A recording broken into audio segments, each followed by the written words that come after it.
Yeah. Yeah. Hold up.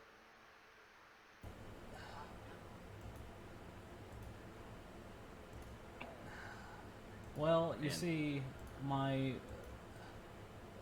my OBS likes to change things to Audio's default, back. but the default doesn't ever pick up the right thing. So now it should be working. Yep. Hello. Hey Okay. guys. All right, take two. Yeah, take two. My Hi, chat. OBS hates me. It's fine. I didn't think I had to change that because it was working perfectly fine yesterday. Oh well. Anyway, as I was saying, to catch up for the chat, this campaign takes place in the same world as the other two campaigns. It is unrelated to them, though there may be references to them. So, just don't expect the original characters to just pop in. This also, at the moment, will not use Streamloots. Maybe in the future they will when we can get a specific set for them made up. But the way I want this campaign to play, I don't like what Streamloots typically do. uh, it would throw off the flow I have planned for it. But that's remains to be seen. And usually at the start of every stream we do a little promo for Impassable Creations, but you know what? She happens to be here. Oh no no! I am not prepared to Hello. Where's Def? We need him. All right, possible. Get your ad read. I need cool guys. Where's Paul? You can sell yourself.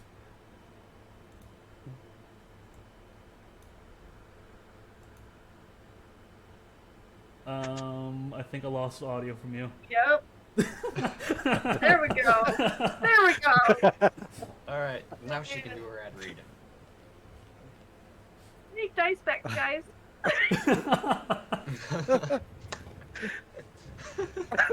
Here's a dice bagger.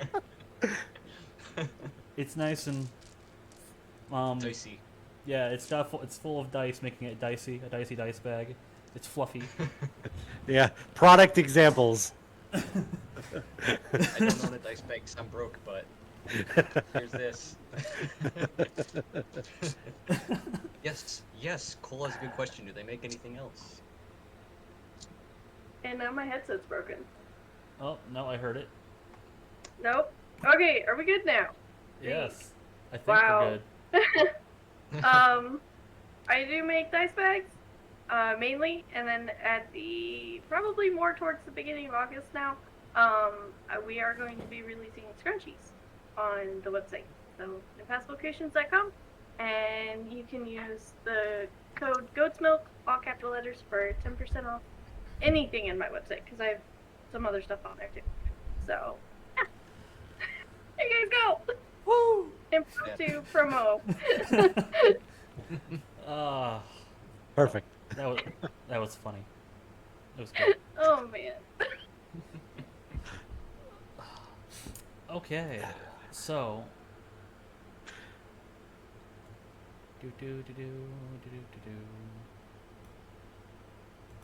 we're gonna get a little started here then, yeah. So Started. to begin with, I gotta get my cat off my notes. Is what's gonna happen first. A little story. So, 500 years ago, to the west of the realm known as Botelis, there was an island kingdom known as Pellenore. It was at this time a prosperous kingdom, a seafaring kingdom on the rise. It had much promise, which left it unprepared for the Great Wave, a tsunami that was like none seen before. The wave devastated over half of the island.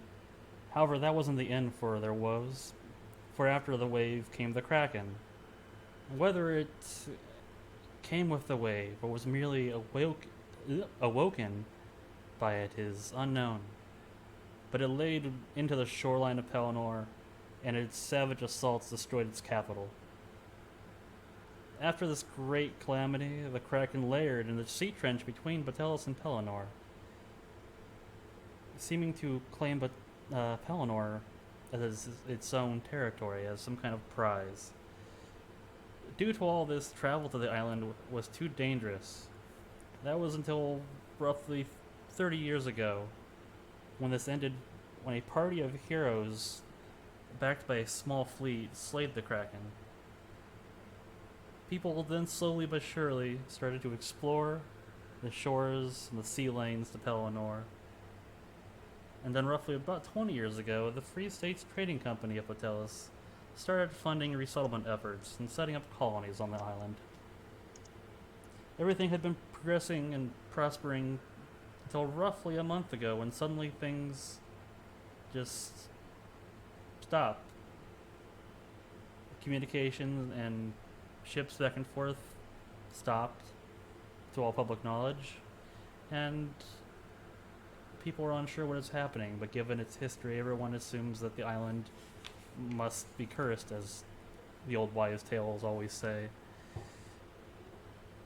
So, thus, the Free States Trading Company has issued reward for any adventurers to go out with their cargo ships to see what's happening on their island and in their colonies. This is where we find our party on a ship leaving the port city of poop. The capital of Marnsfair.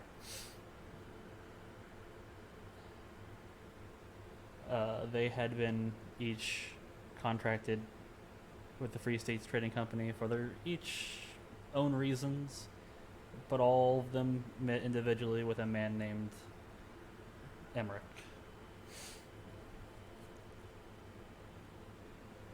And now, here they are, sailing the ocean towards Pelennor on the sloop, the Lazy Lorry. Just if I may for a second, what was that name? How do you spell that? What's your name? I said a lot of names. Memrick or something? Emmerich. M-E-M? Yes. I think I gave him a first name where... No, yeah, I wouldn't... No, it's simple. Bill Emmerich.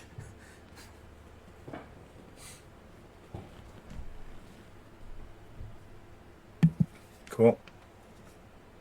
Or Mr. Bill Emmerich. Okay. So, here you all are on the ship. Everything is kind of day to day on a ship. There's sailors making sure everything's maintained. The captain's helming the ship. It's roughly, it's a sloop, so it's not too big.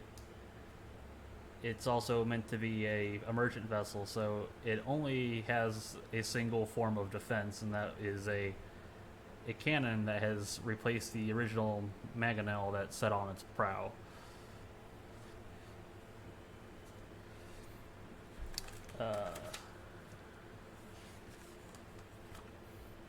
For this job, are we required to do duties on the boat, or is that just their transportation? Nope, this boat is purely your transportation.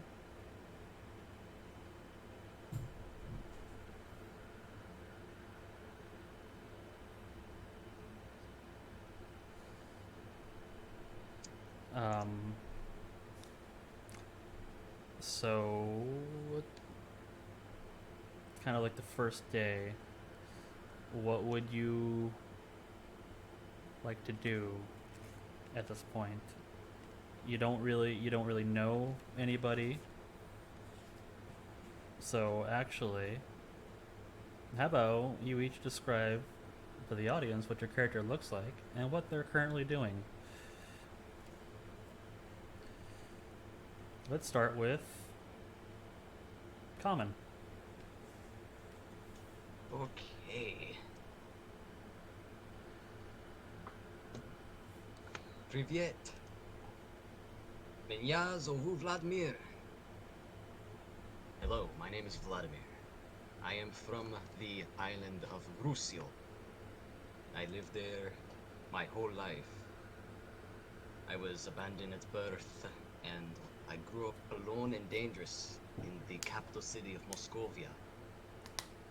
I learned from a young age that the only way to survive was to steal, and steal. But I did not steal from just anyone. I only stole from rich people. Steal from the rich to survive. That's how I lived my life for many, many years. And 2 years ago, Russia broke into civil war. Fearing for my life, I fled. I stowed away on a cargo ship, trying my best to blend in with the crew. I didn't know where I was going. I didn't know what I was gonna do. But the best I could do was just ride it out. On that ship, I met a good friend, Roger. He was very nice to me. One night, there was a storm. Roger was tossed overboard. I jumped in after him, but I could not find him and was forced to climb back aboard the rudder and get pulled aboard. Since then, we landed on Botelis, and I've spent my time gambling, drinking, and stealing. For it is all I can do, and hold out hope that maybe one day Roger will somehow find his way back. I am now here on this mission to get money and to hope that maybe, just maybe, my best friend is somewhere out there.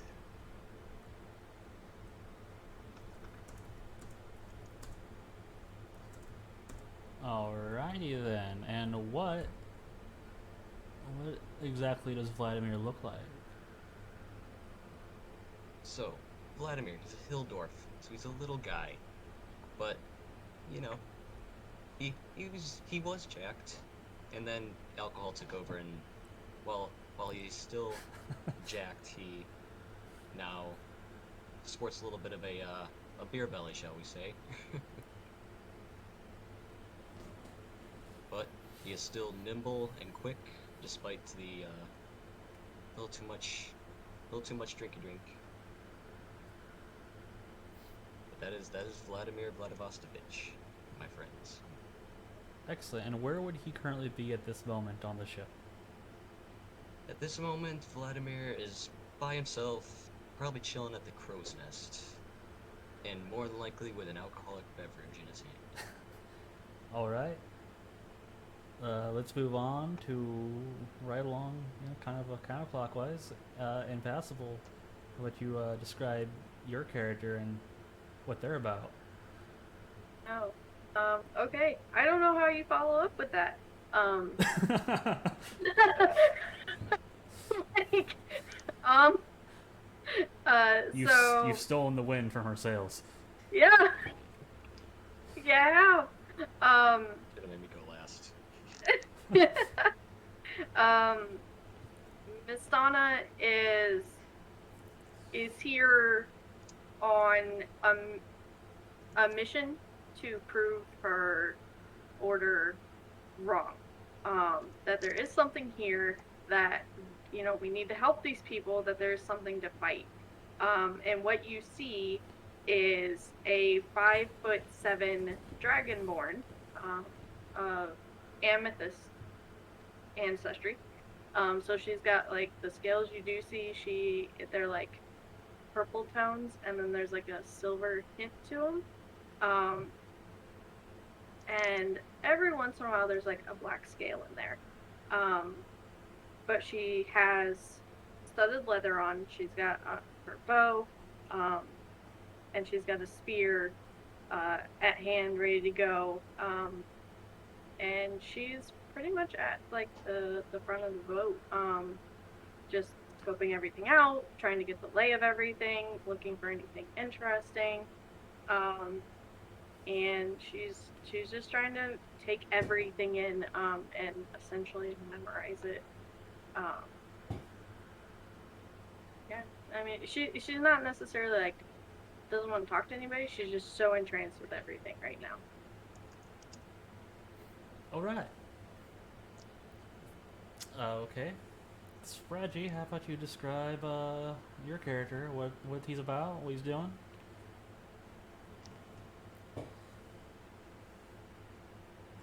You're muted. You're muted. Whoops. Take two. So my character is Tigglefear. He is a 3 foot 4 inch rock gnome. Um, he has brought himself onto this adventure for, well, he doesn't really understand it, but he's been called to this island. Something, something in the land, or the world itself has called him. Um, Short, um, rough looking, with used clothes, um, slightly used armor, covered up by a tunic, a cloak, always with his sword and his shield strapped to his back, ready to go at a moment's notice, with a well worn looking sickle at his side. And he would probably at this moment be somewhere near the front of the boat, trying to get the first look at the land. I should have probably pointed out it's going to be a couple days. Oh, that we've been here? No, you guys just got on the boat, and it will be a couple days to get there. Oh, okay. Well, never mind. I would be, I would be in, um, I would probably be either in my cabin or the mess hall or mess room or All right. wherever I can find food.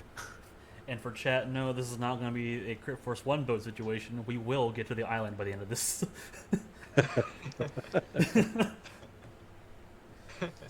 I assure you.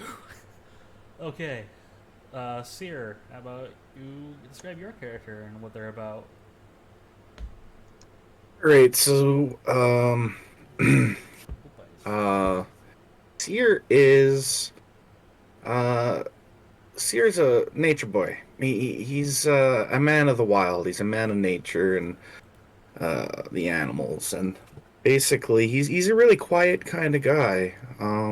Something about his past makes him a little bit of an awkward person to be around. Not very cultured with the world. He's very limited in uh, to his private teachings when he was growing up. Um, Seer is probably about a 5'10" ish wood elven male who's wearing a tabard that comes down the front of his shirt, and that tabard is of a moon, and it, it alternates with the white moon with gold, green, and white for a bit of a fur trim on parts of my clothing. It seems as though it's something that's almost ornamental in a way. Under that, he's got some leather that pokes out here and there, and but the strangest thing about this druid is he's an elf, and he has a beard. And well, I guess you're gonna have to ask why or figure out why if you want to know. But that about sums it up for Seer. Seer, around this time, he would be on the deck, probably in around whoever's helming the wheel, and asking them a few questions. All right. And to fix my earlier mistake of forgetting stuff, the city you left was named Faisal. And you know the captain's name, because you were told, is one John Welkert. He is a human. Uh, his crew is mixed, as the land you're leaving from, the Free States, is a mixed land. So it just makes this is normal. The people here and the people you will likely meet are generally accustomed to most of the standard D&D races you will see. So it's not really going to find anybody that's going to be like, "Wow, that's a dwarf. Never seen one of those before."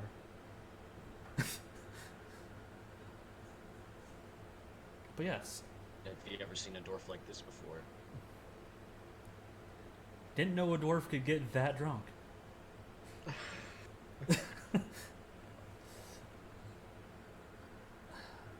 uh, so what do you want exactly, boy? And well, I guess you're probably older than me, but still. Talking to Seer and the captain. Oh, what? Sorry, the sun was in my eyes for a second there. I didn't hear you. Oh, Um, I believe you were trying to ask me a question. yeah. What's the name of the ship? This is the Lazy Lorry. All right. Well, that's an interesting name. Is there a story behind it? Sometimes, like I've heard that sometimes there's a story behind it. Honestly, I don't know. I was given the captain of this ship.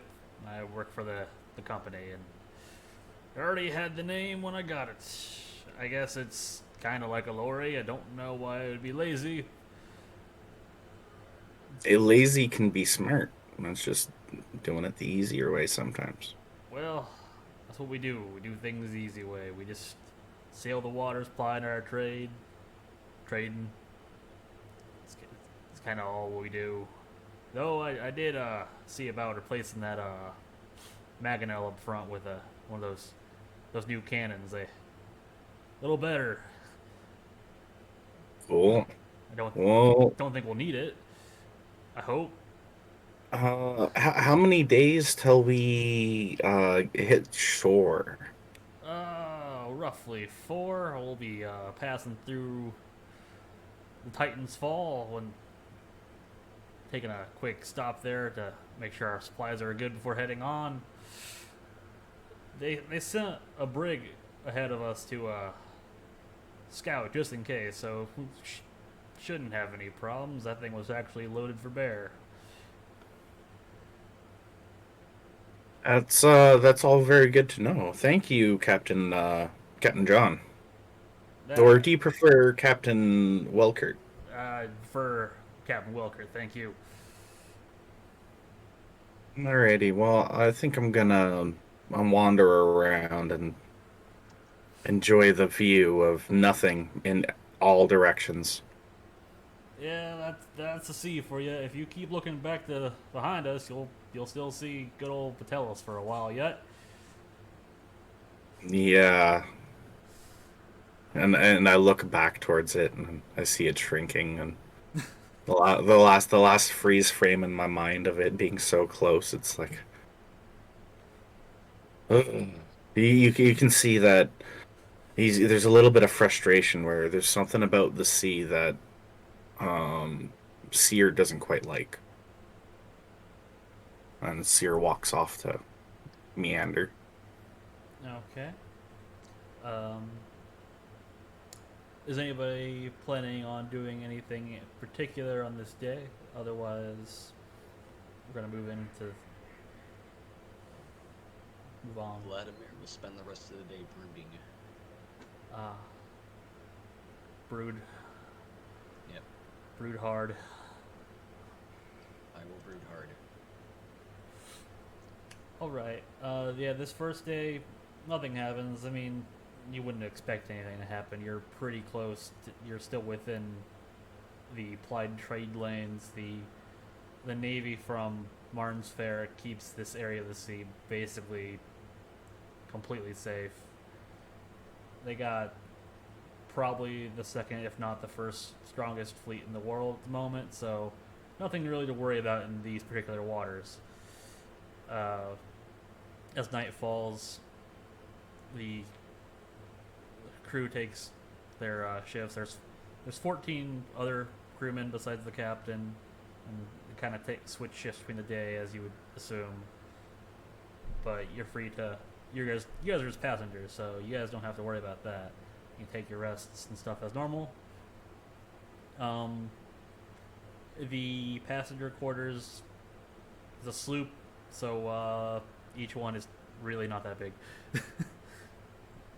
It's not much bigger than a closet, honestly, but what you gonna do? You have privacy and That's all a that mattered. and a bucket. Hell yes. They don't tell you what the bucket's for. They assume you know. It's up to our discretion. Ah, all right. Day passes, night passes into day, continuing on. Uh,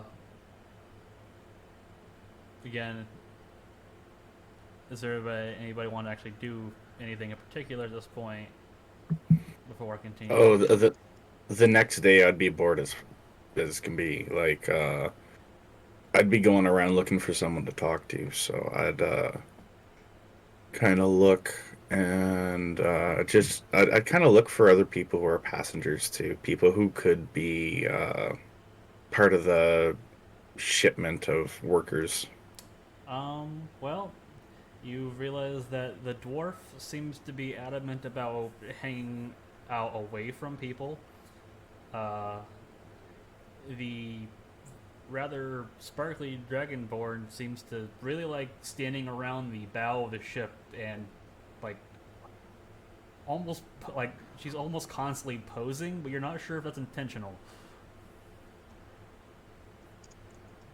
Yeah, I'd totally go up to the front of the ship. I mean, a dragonborn would be something quite different. Um, I would, I come up to the front of the ship and I say, "Hey there." Um, and I just kind of like stumble, waiting for them to turn. Or Um, she'll turn around. Like you like kind of caught her off guard. She was like entranced. She was like watching the water. Um. Oh, hi. How are you? not bad. I've never seen someone of your species before. I Oh, mean, I think you're a dragonborn. yes. I have shiny skills.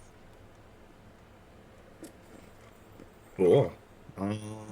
Do you breathe fire like dragons do? No, I have force damage. I can breathe force, and it like pushes everything away. Oh, okay. That's different. Didn't know that. Um, The fire breathers I'm are way overrated. Don't worry about it. I'm Seer, and I put my hand out to shake. And she'll just be like, "Hi, yes, nice to meet you. I'm Nastana. So what are you here for?" Um, I was on a I ran out of money and I needed a job. So I figured I'd well find a job, something good paying, and I was I was hoping for something good paying. So somebody pointed me in this direction, and I took up the job, and um yeah, now I'm just kind of like waiting for further instruction with it. So well, and this voyage is, I mean, another 3 nights. So So Mm. there's tons of stuff to look at. Like if you look in the water, there's all these different things moving, and you can study them, and you can memorize them, and then you can use it for knowledge later. But I get it. I suppose that's not a bad idea. I'm gonna enjoy. I'm gonna join you in watching over the edge for a little bit. Okay. I don't know much about the water right now, but I'm learning. So if you see anything interesting, just let me know. For sure. I should probably Uh, also clarify, uh, like they did the general purpose that they want from you is to investigate what is happening with their colony, uh, which their colony specifically is known as Elise. Talk too fast. Elise's Landing. That is where you're going to be headed.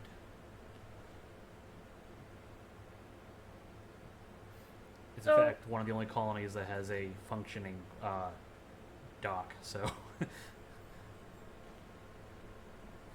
so are like you know that there's like going to be probably lots of danger involved, and you're you're sure you want to take this job and like possibly risk your life just for a good paycheck. I mean, I've been kind of working my entire life up to um, a job where I'm supposed to be risking my life. But yeah, I don't know. We'll see. I'm I know how to use a sword. I know how to use a bow. Well, that's helpful. It could save your life. And, like totally no judgment. I just want people to understand that it's really dangerous over here, and that's what I'm trying to prove because nobody seems to want to believe me. So I just want to make sure you understand what you're getting yourself into. Yeah, hopefully. Uh, uh, I mean, well, what could there be? Like, it's not like that Kraken came back to life and it's this mutant zombie Kraken that's come in and I don't know. write that down. Write that down. I mean, that's very possible. It's very possible. Like no joke, it could be very possible. Well, um, actually, that's kind of scary now. Do we have a spare barrel? I want something that's floatable. Oh, I don't know if I've seen any like spare barrels, but like any empty ones. But I'm sure you could probably ask for one. Yeah, maybe one of the spare food barrels or something. And I'll tie my rope to it, and I can just tie myself to it if I. Yeah. I'm sorry. I really don't like the water. You probably you uh, well, I enjoy your company, but if you don't like the water, probably should like step away from the edge. That might be a little too scary then. There's a I lot of really mean, different things down there. I grew up on the water, but uh, yeah, maybe I'm gonna go down to the mess and see about if they've got an extra food barrel that they are no longer using, or if there's a spare one, just in general. It was nice meeting you, Miss Tana. Miss Miss Donna. It was nice meeting you too, Seer. I can't wait. I'm sure we will do absolutely perfect and we'll prove people wrong and we'll come out with our lives and money. I mean, yeah. All right, I'll see you in a bit. And I walk over and down, and I spend the rest of the day kind of like I inquire about the barrel. Do you want to role play that out, or is there one? um, the first person you bump into is just another crewman. They appear to be a half elf. Uh, you you want a barrel, like an empty barrel? Yeah, just an empty barrel. Some with hopefully a good seal, something that can float really well. I'm just a Well, little paranoid right now. well, we don't got anything empty. Everything we got on the ship is either still got provisions for us in it, or that's meant to supply the island or call it the colony because we don't. I mean, it's been a month, so we don't know what they need. They'll have to pay Uh, for it later, but it's fine. Point is, nothing's empty. all right, all right. I'll just I'll just try not to think about it. That's what I'll do. I mean, what could happen? It's fine. And you see Seer's eyes kind of go back forth, back forth, back forth, like trying to like it's like a billion different scenarios are flashing before his eyes, and he's like, let's not think about it. Yeah. I Um, mean, I'm not. And he kind of walks away whistling to himself. and he goes and just kind of sits around and lazes the day away for the rest of the day. Okay.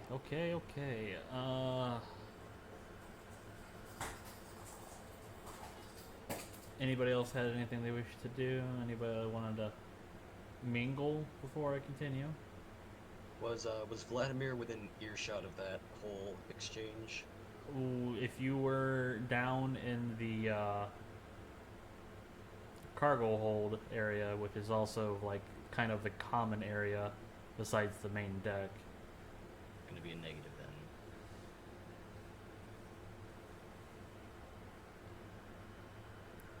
All right. Was Tiggle doing anything? You moved your mic, so I didn't know if you were going to talk. So,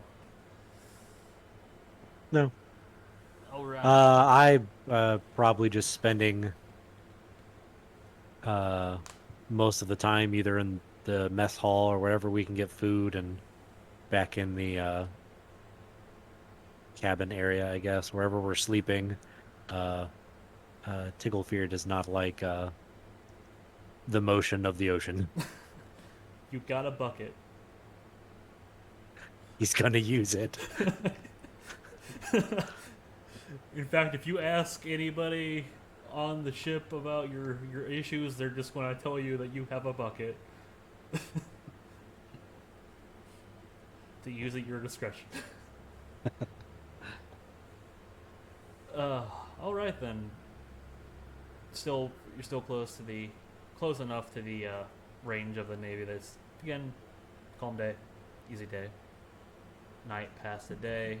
Now this day, midway point of the trip, conveniently about halfway through the day. Uh, That's who would be on the top of the ship at the moment, on the upper decks. Me. All right. Well, since you don't know this area where you're headed, in the distance on the horizon, you see what looks like a massive skeleton rested up against a small island.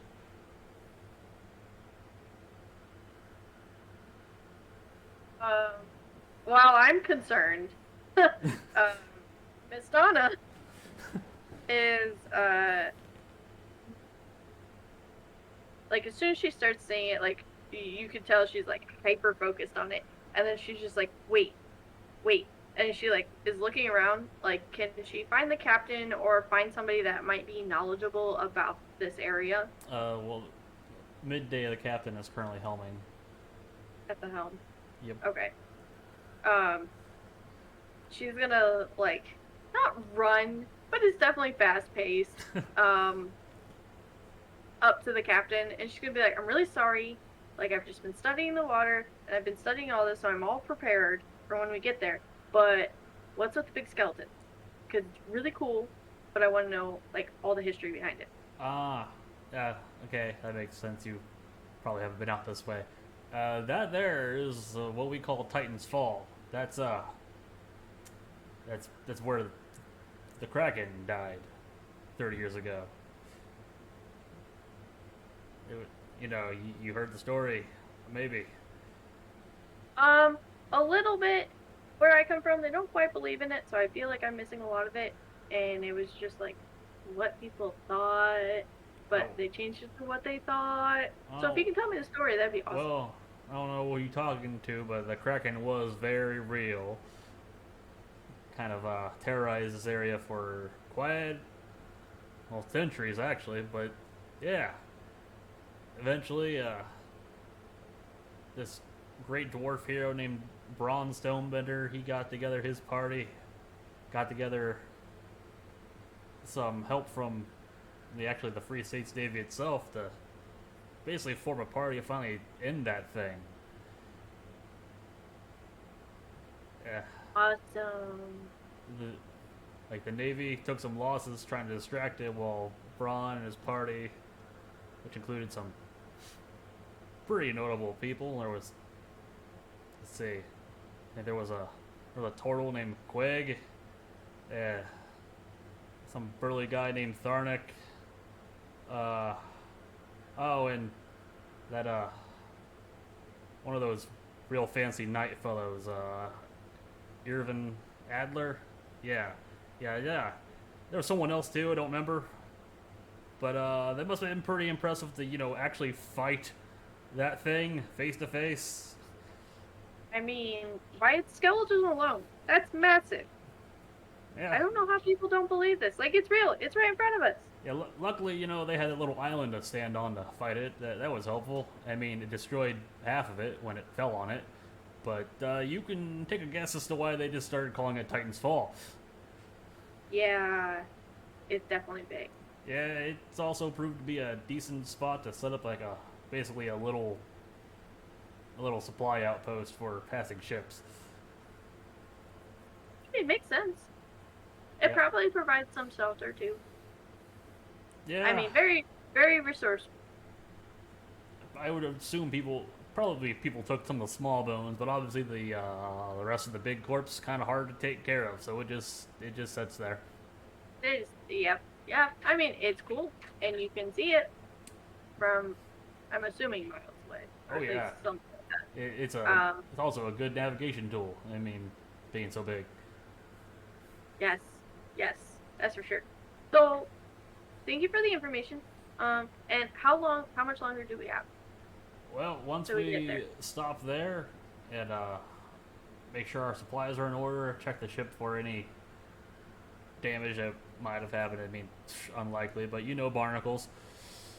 Mm. Then we'll continue on. It should be no more than 2 days after that.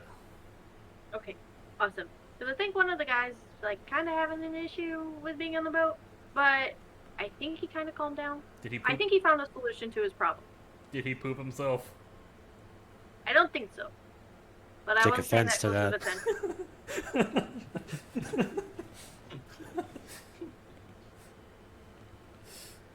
I've But heard. no, I've heard that happens. Well, I mean, when you get really nervous or scared, I mean, it's just a natural thing. But I didn't see anything. So no, I think he's good. He's just nervous. Yeah, So, but I think he's good. that makes sense. Some landlubbers tend to get a little bit wiggly on the boat. I get it. Get squiggly. That's why I got a bucket. That's what those buckets are for. I've been trying to figure it out. I mean, you could also defecate in them. Oh, yeah, that makes sense too. Okay, well, if we got that much time, I'm gonna go back to the front of the boat. But thank you so much for all that information. And like, as she's like walking away, she's like writing in her book, like everything.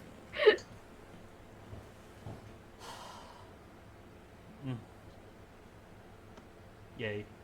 Lore drops and references abund in that.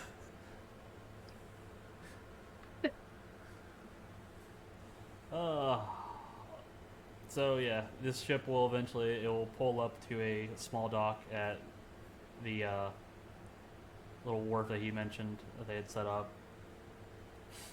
Uh, the one the one half elf that you talked to, Seer, is gonna find you. Do you still want an empty barrel? Well, we're arriving, right? Shortly. Dude, we So, still got 2 days. 2 days. Well, actually, yeah. Do you think the captain would be all right if we kept that on the top deck? Uh, I just fear for the worst, so I want a flotation device around. Like, I guess like the little boats do the job, but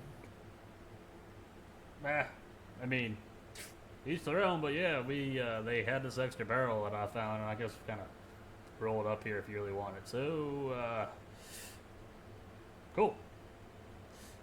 Ugh. So now you have a empty barrel that is sat somewhere secure on the upper deck, so it doesn't just roll off. Yeah.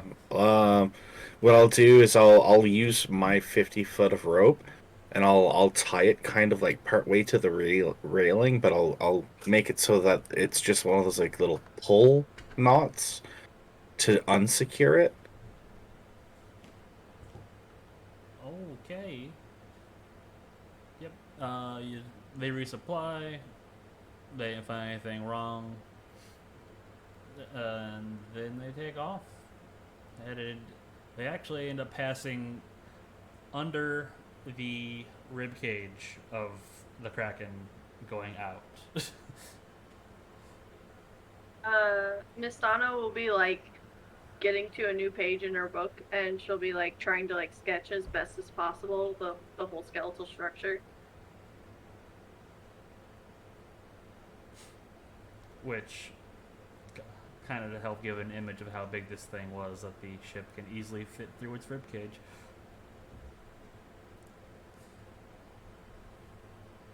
Okay. Rest of this day is perfectly fine. Do.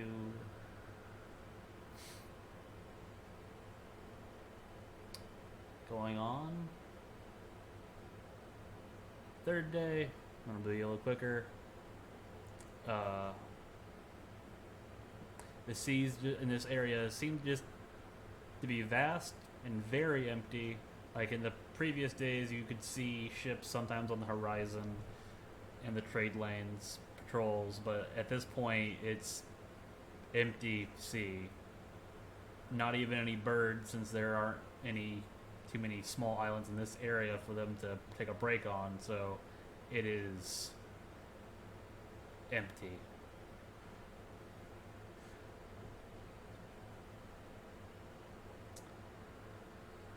But otherwise, there's nothing bad happening today, surprisingly. Once again, if anybody wishes to have themselves a moment before I continue. Okay. Moving in, on to the last day. So you know from the crew that you should reach your destination sometime after midday.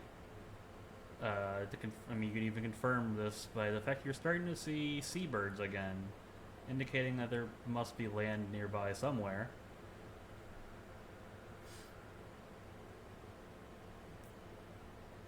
Then, probably kind of close to noon, Vladimir, if you're in the crow's nest still, I don't know. Yeah.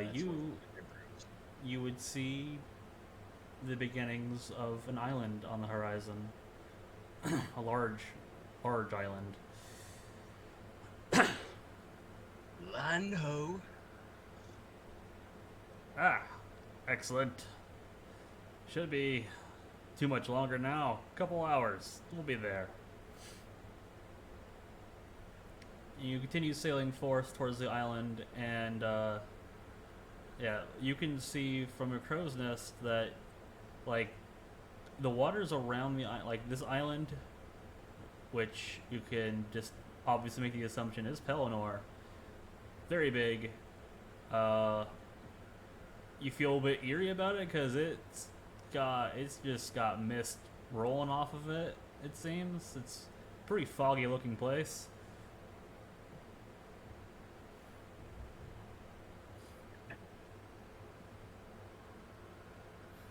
And as you continue, the rest of you'll see the island coming into view, kind of dominating the entire horizon. And then the mist kind of creeps across the water, and the captain chimes in. You know, sometimes they call this place the Misty Isle, and I guess I understand why that is now. Uh, keep on the lookout. We don't want to run into something in the water. It's kind of getting hard to see now. I'm told there should be some kind of lighthouse at Elise's Landing that they actually tell me was built on top of a windmill. So that's interesting. That doesn't sound structurally sound.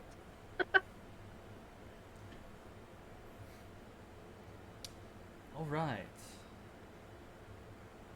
So you are plowing through the mists. Eventually, you do see kind of a faint light in the distance coming from the silhouette of the island. Miss Donna, are you still at the front? Yeah, pretty much if she wasn't like sleeping, she was at the front of the boat and she was like trying to watch everything. So like every once in a while she'll move to a different like side of the front of the boat to make sure like she actually caught what she saw, but then like she'd go back. But yeah, she's been at the front almost the whole time. One of the crewmen comes up to you then. So, you seeing anything out there, Miss Dragon Lady? Well, there looks to be a bunch of fish. I think I saw a few sharks. Those were really cool. Well, I mean, as long as they're down there, that's. Woo! Okay. I haven't seen anything creepy yet. I mean the fog's kind of creepy. Fog is just fog. It's weather. It happens. Oh, okay. Well, I see why you're the adventurer and not me. I prefer to stay on the ship. I mean, ship, land, water, air. It's all cool. And there's always something to learn. And there's still always creepy stuff no matter where you go. I guess that's right. I mean, the sea can be pretty scary, but I mean, it'd be pretty hard for a shark to get up here. They'd have to like jump out of the water really high. That'd be really strange, right? They can't do that, right? Well, some probably can. Or there could just be big enough sharks that they can just come up and just follow the ship too. But those normally I think live deeper. But it's possible. You never know what the ocean can hold. That's not assuring. Okay, that's great. Well, we'll be fine. We'll be fine. Yeah, you'll be perfect. You know how to live on a boat. You're A-okay. I am A-O, and before he can finish that sentence, a large ballista bolt, like, pierces him into the cannon beside you. And another one hits the prow of the ship near you.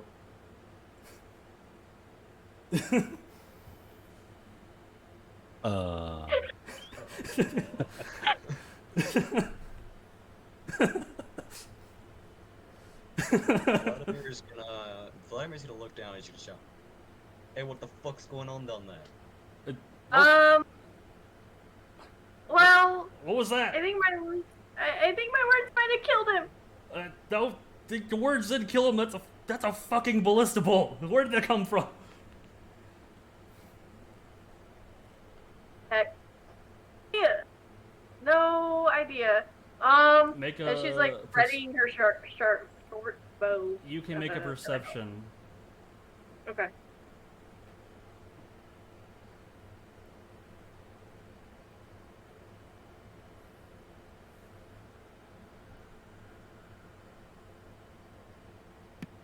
Yeah, so is the impact of that ballista bolt, is that audible from underneath the deck?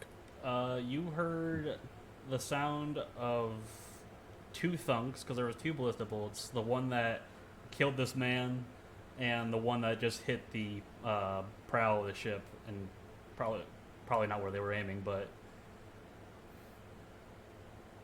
Alrighty. I'm gonna come up from the mess hall. Oh, all right. It doesn't take a great perception to notice the poor dead guy impaled next to the cannon. Yeah, if there's shouting, if someone's shouting, I would make my way up to the deck. All right. What was your perception check, Vistana?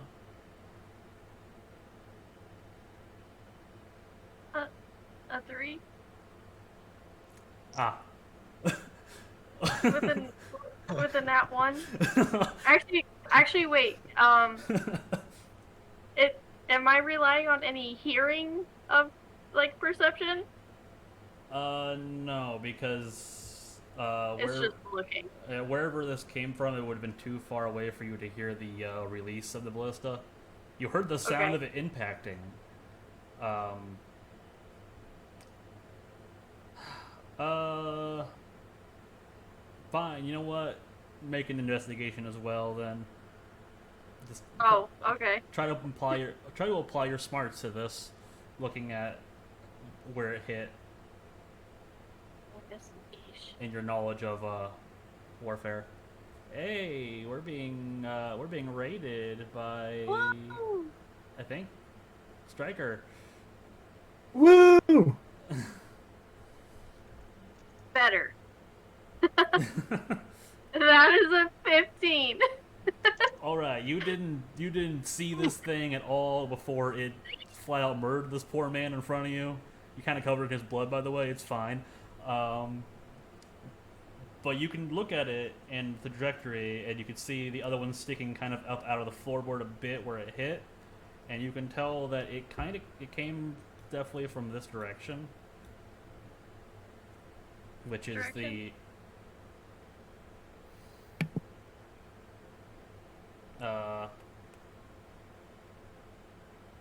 I'm trying to remember my nautical terms. I don't want to just say right side.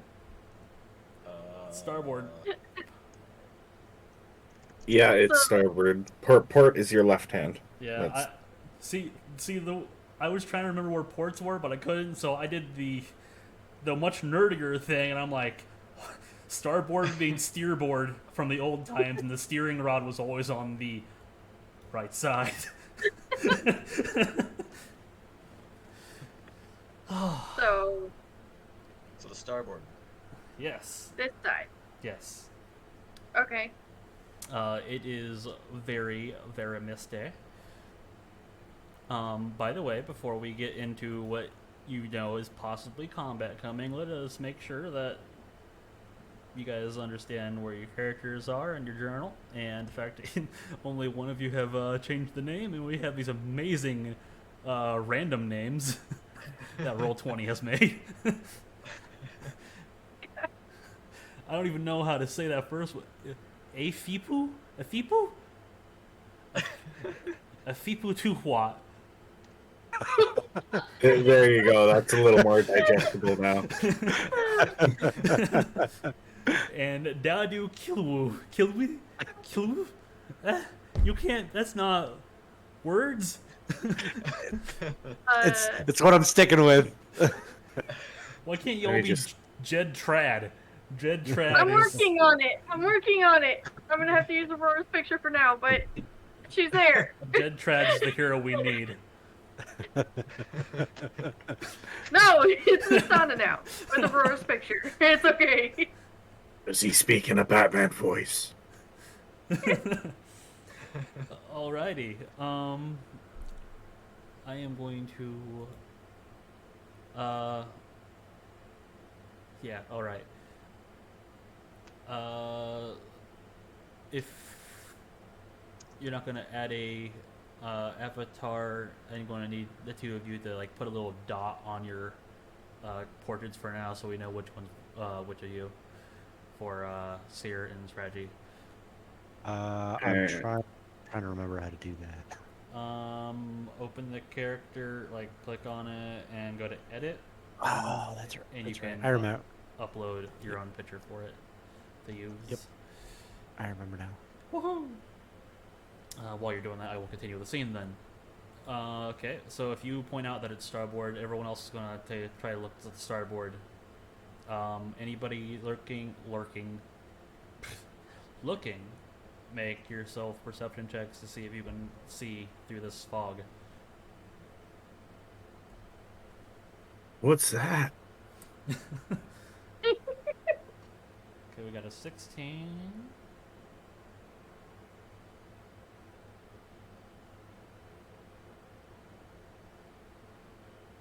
And I'll be the orange dot there. And for now, I'll upload something right now. All right. Vladimir, were you giving me perception, or are you good? I was currently just looking down, watching this guy dead. All right. I will make a general perception for the crew. No, they didn't see shit with an 11. Seer, you can make out in the distance from the starboard side what looks like two smaller ships in the distance. They're not too far off, but they are notably smaller than this ship. I point right at them, and I'm like, "There's two ships in that direction. I think we got pirates." The captain looks off to starboard. What? There shouldn't be pirates. He looks. No. Are these people coming at us with fucking keel boats?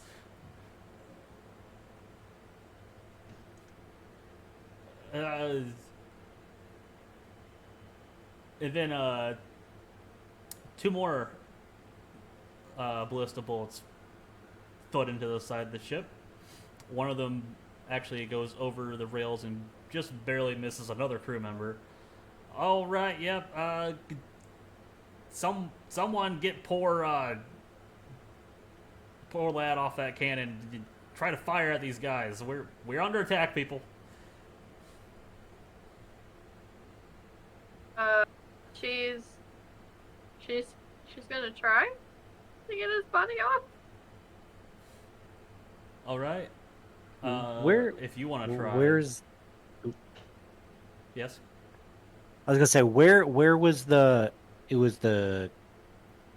Was it the captain that got thunked into the side of the boat? No. The captain's back here, fine.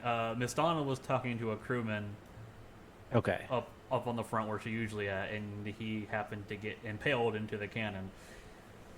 Gotcha. Oh, okay. Yeah, right there. So, if Miss Donna, if you wish to be over there and trying, that is going to be a athletics to try to pull this bolt out of this man. Okay.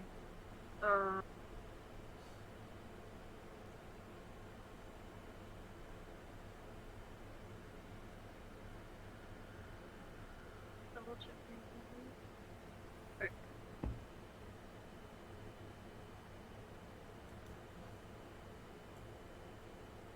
Wow. That's a 5 with another nat 1. Oh my.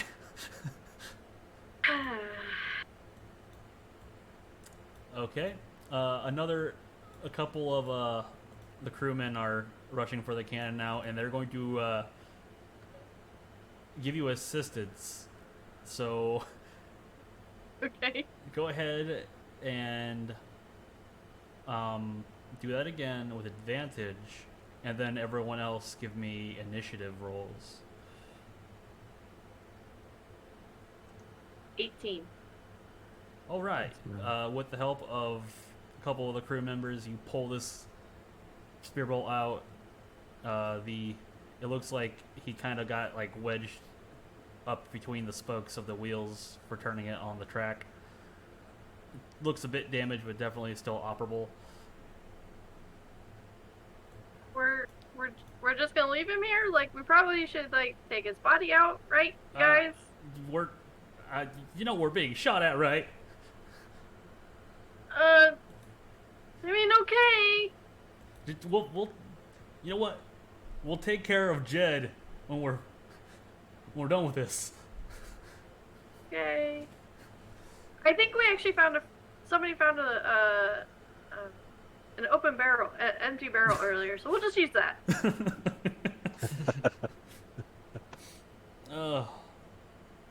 All right. Uh, yep, but yeah, definitely initiatives. Shoot. 15. It'll be an 18.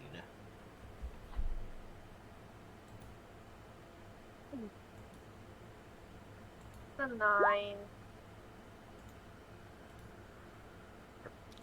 Well, adding. And a 17.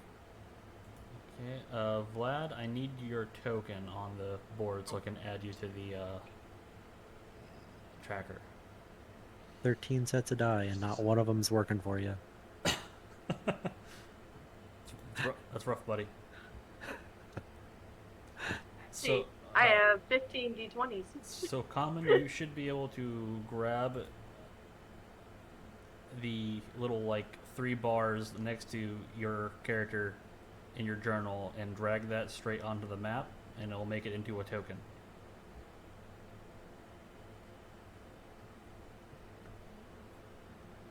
Drop Vladimir on there. Awesome. There is So now I can add you to Vladimir still in the crow's nest. I can add you to that. The crow's nest, we're just gonna stick you here then. You're on top of that. What was your initiative again? 18. 18. Alright. What was your initiative again, Mastana? 9. 9! The crew is going to move as one. They're going to move on turn order 10. The enemy. That should be 17, but I double rolled, so it changed it to a 12. Oh. Alright. I think I can do that real quick. Boop, boop. Boop, boop. Alright. No, it's that it's supposed to be the 17, not the 12. Oh. I will take it I back. changed it. Okay. We're good. I'm not going to stick on the initiative order of who was attacking because that'll give some things away. But they're there. Okay. So now we're going to start moving within initiative terms as we are in the action. Vladimir, what are you doing with your turn? Alright. Note that So you Vladimir- are roughly 40, 45 feet up on top of this crow's nest. So, Vladimir is definitely going to want to get down from the crow's nest, so he's going to start climbing his way down to get onto the deck with the rest of the crew. Okay, unless you have a climb speed, your climb speed is half your movement speed. You can dash to go double that, so is your movement speed still 30? I can't remember because of dwarf. 25. Alright, so that makes it so annoying. Yeah. So your climb speed would be 10 rounded down. So if you dash, you can move down at a rate of 20 a turn, or 10 a turn if you don't dash. You won't need to make any kind of acrobatics check because there is like rope ladders, like stuff meant for climbing, so it is perfectly fine to climb. I'm absolutely dashing. I'm getting out of the crow's nest as fast as I can. All right. And actually, technically, in case it's needed, being a rogue, you can dash as a bonus action as well. Or, I mean, instead. That's definitely what I meant. Okay, moving on to Seer. These, for those ranged and inclined, it's kind of hard to make out these boats, but they are currently roughly 200 feet away from the side.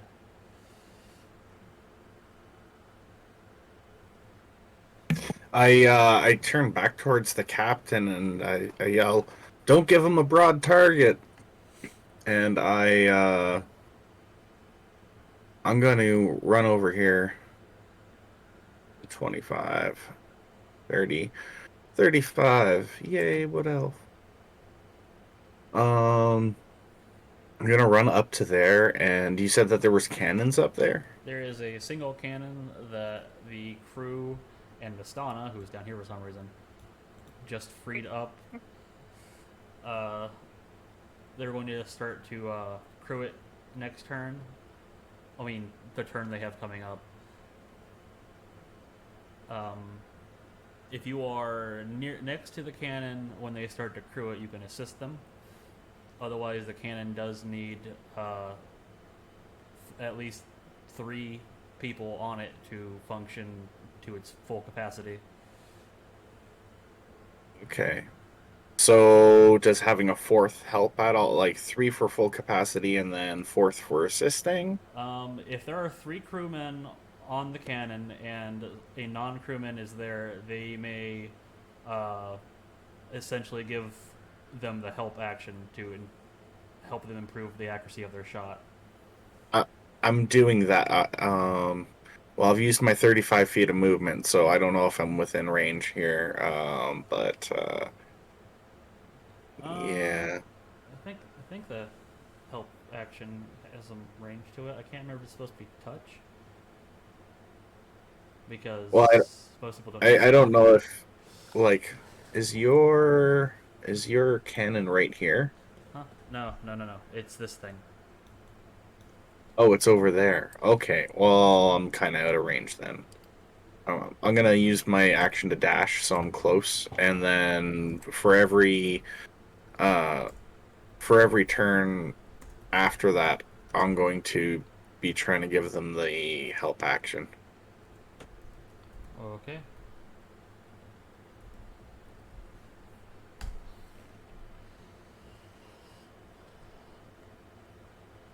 Okie dokie. And that'll be it for my turn.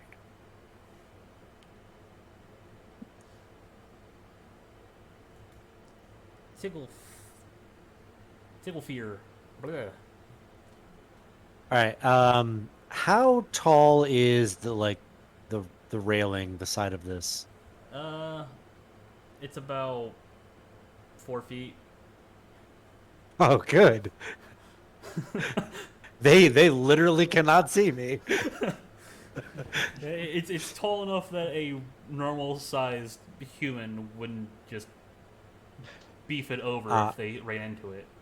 as I'm gonna move to there, and as I'm doing that, I'm going to don my sword and shield. Actually, technically, I can only pull one out, so I'm gonna get my sword ready, and I'm gonna be there, kind of like crouched, waiting, because I have a feeling that they're gonna want on the boat.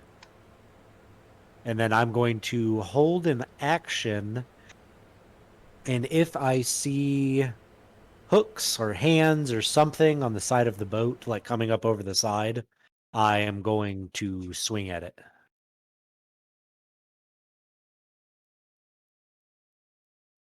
Now I see it. Yeah.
Uh, 16 for Seer.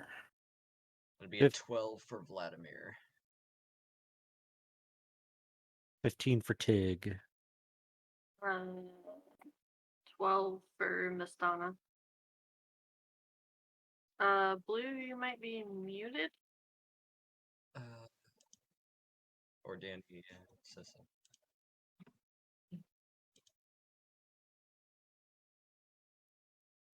No, I can hear us in the stream, but I just can't hear you. I don't know why. Don't know why the info did not translate between those two screens, but it's fine. It's fine. I haven't been saying anything important, honestly, guys. I've been asking for. I've been babbling to myself about fixing stuff and requesting for past Technology. perceptions. First stream. First stream problems. I remind everybody that I am not naturally a streamer.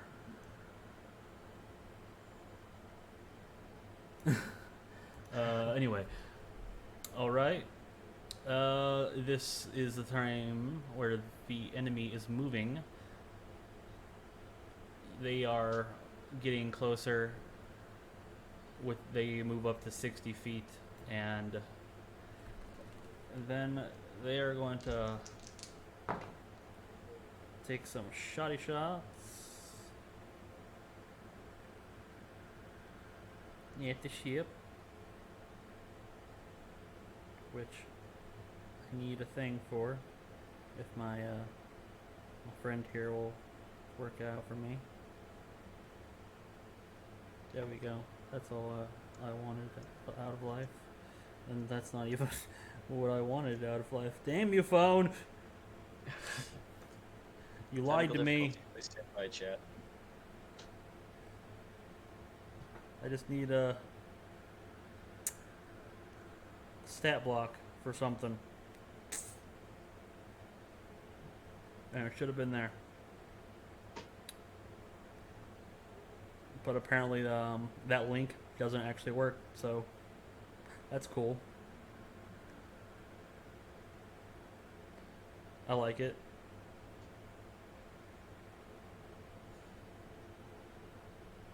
Okay, there we go. Why didn't it just work the first time? It was beyond me.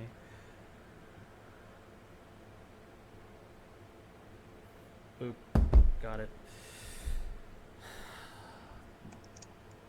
Okay, so 2 more shots come at the ship. The first one going wide, the second one managing to hit the ship. They're a bit closer now. To be precise, they're 140 feet closer. You can make a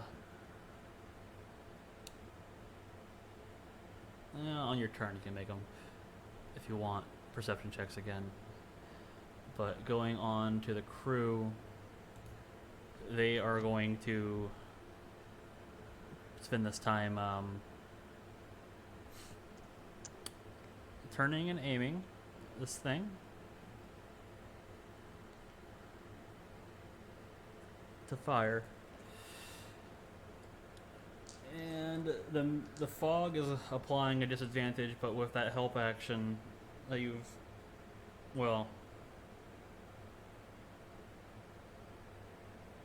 never mind. That's right, you didn't actually get there in time. It's fine though. They got themselves a 17, even with disadvantage, because the other die would have been a 20. Woo! Woo!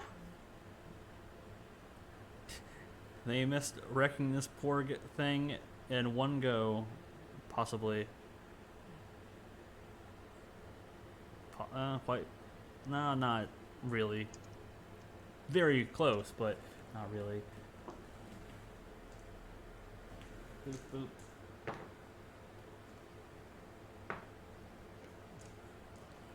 Fire off out a shot. You can hear the sound of wood splintering, so you know it hit. Can't tell how much damage it did in the fog. They are wooting and hollering because it's a hit. Woo! Don't know how much did, but a hit is a hit. Miss Donna, I will give you the ability to use perception as a free action to see if you can make out any details now they've gotten a little bit closer.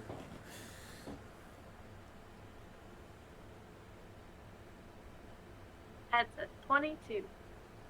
That is much better than earlier. She's prepared now.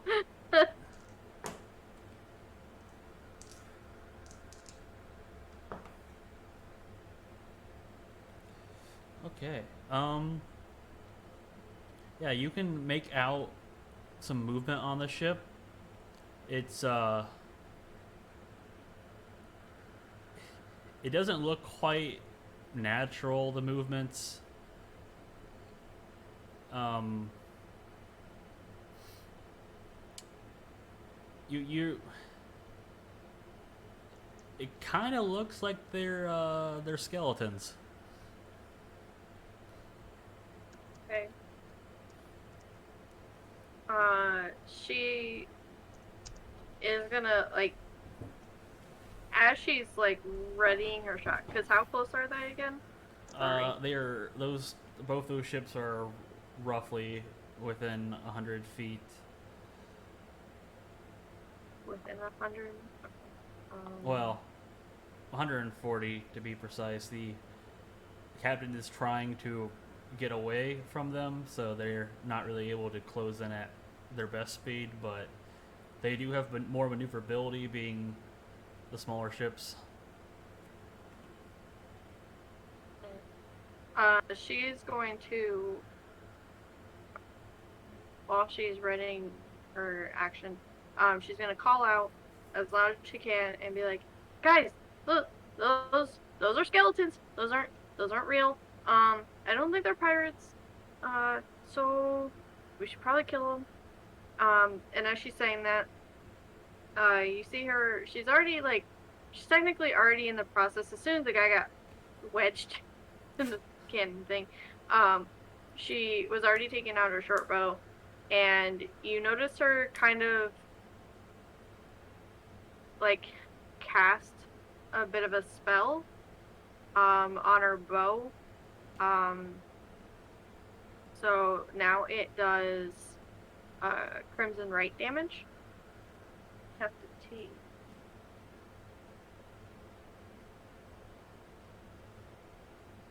One.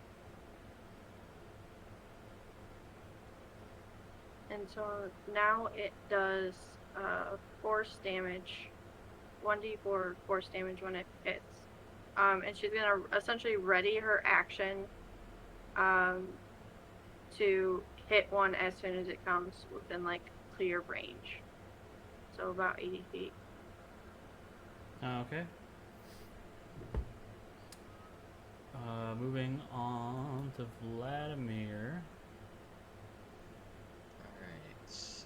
First order of business is get all the way down from the crow's nest. Still got probably 15 feet to go. 25. 25. So once again, my entire turn is gonna be climbing down the crow's nest. Excellent. Jesus Christ! By the time I get down there, that'll be over. Seer. So you were saying that I could see them a little bit, right? Yes. Yes. About how far, if I were to judge the distance, does it look like we got like 100 or 200 feet, or like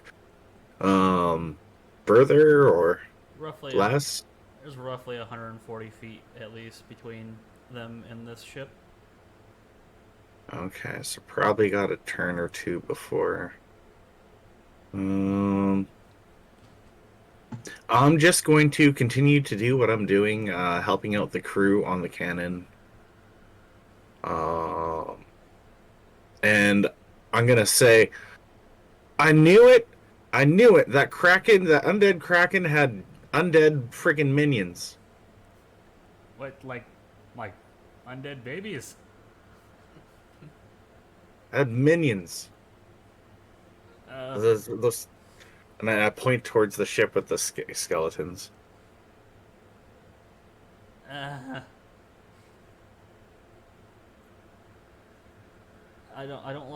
I don't like dead things moving again, guys. Take a look if you are. Yeah. Uh, you doing anything for this? No, Uh, oh, sorry. what? No, no, no. Hold on. Seer, uh, were you doing anything? I was just gonna help them with the cannon, and that's all for Okay, my turn. just making sure. Okay, now take. Okay. I am going to. Um, I want to quickly, Mirror as like flash. I guess stealthily as I can, like peek over the side to see if I can get a look at him. Okay, Do you want me to make a check or? you can make a perception, but what exactly are you trying to see? I'm trying to see what the hell is on its way because I can't see over the rail. Okay, So I'm you gonna can like try and like heh. you can make your own perception. All right. Not that one. We're gonna use this one. Come on. Ooh, not bad. Uh, plus 5, so 22 total. Okay, yeah, yeah. You can you can make out like basically the same thing even from that far away. Like you can see uh, those figures are humanoid, but they don't look like they have skin. Again. They're whatever clothes they're wearing is tattered. But yeah, definitely there's no skin. You see the white of what you were assuming is especially being a paladin. Those are bones. Those look like they are skeleton men's. Okay. And then I'm going to once I uh after taking that look, I'm going to get back behind the rail, and I am going to um uh, where is it? Uh, actually, I can tell how far away they are, right? Are they still over 100 feet away? 140. They haven't had their turn to move yet. Gotcha. Okay. Then yeah, I'm gonna duck back behind the rail again and like now I'm going to pull out my shield since I have the action to do so. And I'm just gonna sit there and wait and like keep looking at the rail to see if anything pops up. Okay. Uh, on their turn, they're trying to get closer. Notably, only one of them shoots. Maybe that shot messed up the other ship enough. You can't tell exactly. Okay. That ballista bolt finds a mark on this poor guy here.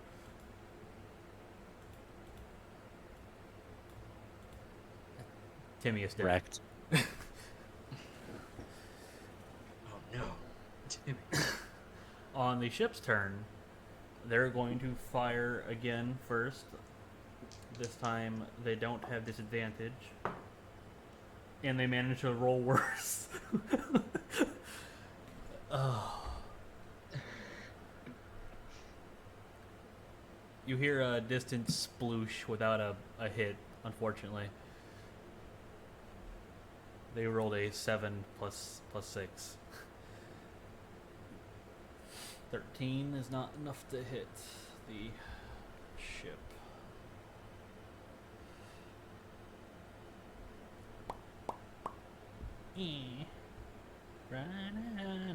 This is pretty close though. And the captain is trying to turn away from the ship, and let's see with who is closest. I would say Seer, and because Vlad is still kind of up in the air a bit, you notice as it's starting to swing this way, very suddenly another ship appears out of the fog in moving into Ram.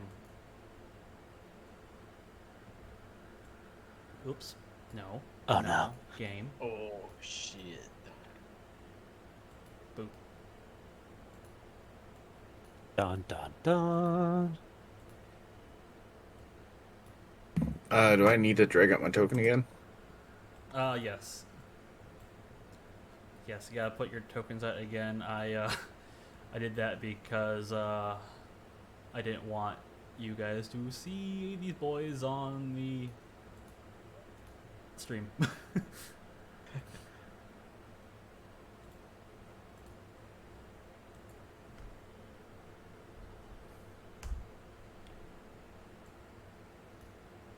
Because Don't quite remember where you had me. it's okay. I do. Okay. No, wait, no. This guy was here. This guy was here. And he was dead. Rip. It's very important that he's there and dead.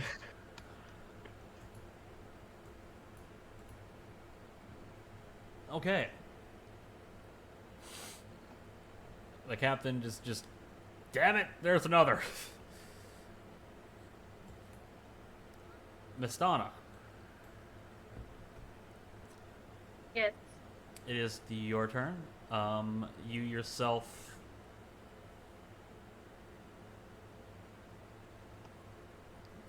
I'll say you can see it actually. Yeah.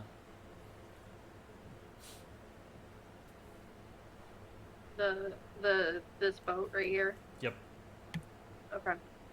So, did it come within range for my readied action, or is it just my turn? Like I just don't get that readied action. It's more of the way it came out of the fog is it's that close already, and you can't shoot. Well, you know what? What were you trying to do? Shoot an arrow from a short bow. Okay, well, if you're going to still follow through that action, you can't make a straight shot because of where the boat ended up being, but you can try to make like an arcing shot at disadvantage. A disadvantage. Okay. And that will just be my readied action from the last one, right? Yes. Okay.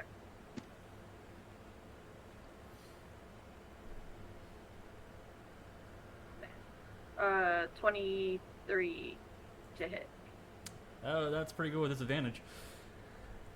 Yep. Roll the damage.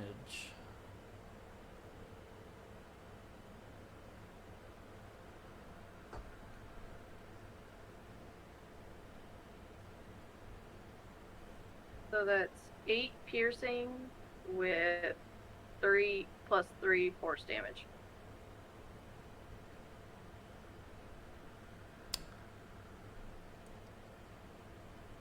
Okay. Da, da, da, da, da. Why? Oh, that's why.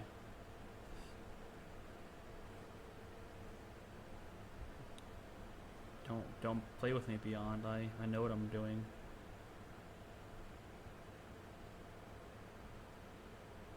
Okay. You hit one of them. You can't tell how much you did because you can't fully see them. But one of them has definitely been hit really, really bad. Not that it's even easy to tell how badly a skeleton is hurt. But, you know. The bones are chipped. It's okay. So for her actual turn, she's gonna come here. Like she's still up on the upper deck. Yeah, she doesn't know how to help them with the machinery.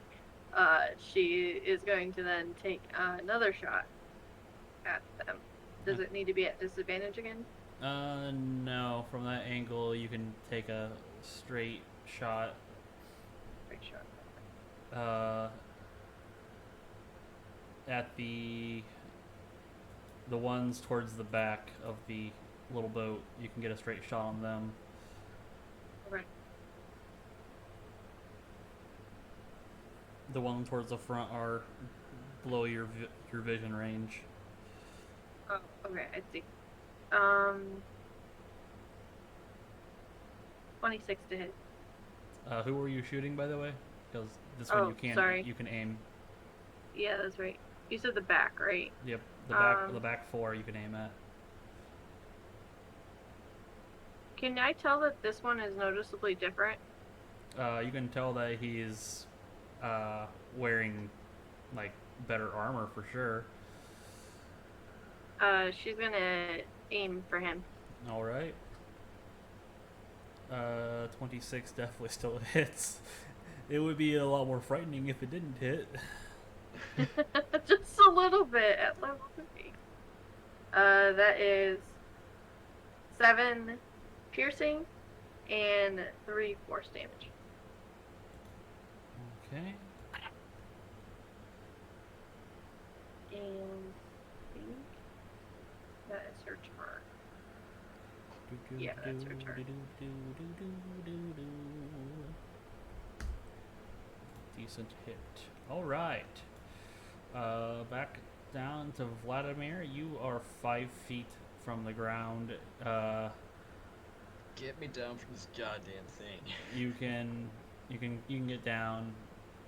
Then you would have 15 feet of movement left after you got to the ground. To decide how you want to move the remaining. Alright, so I will head up towards the captain, I'm thinking. All right. We'll point out, as a rogue, again, you can use your bonus action to dash if you want, rather than using your action to dash. Yeah, that's what I'll do. And that'll give you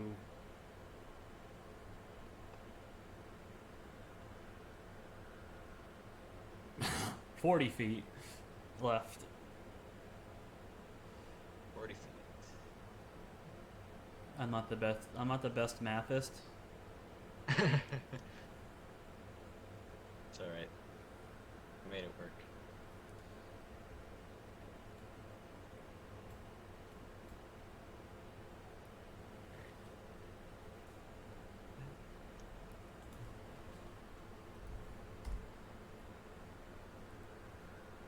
So I'm just making a mad dash up towards the captain.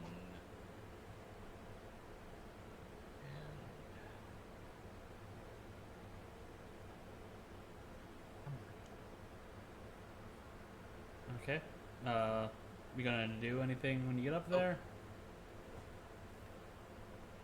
I'm just gonna shout at the top of my lungs. Rammers incoming or something along those lines, just Okay. as loud as I can. Now you have full control to move yourself. By the way.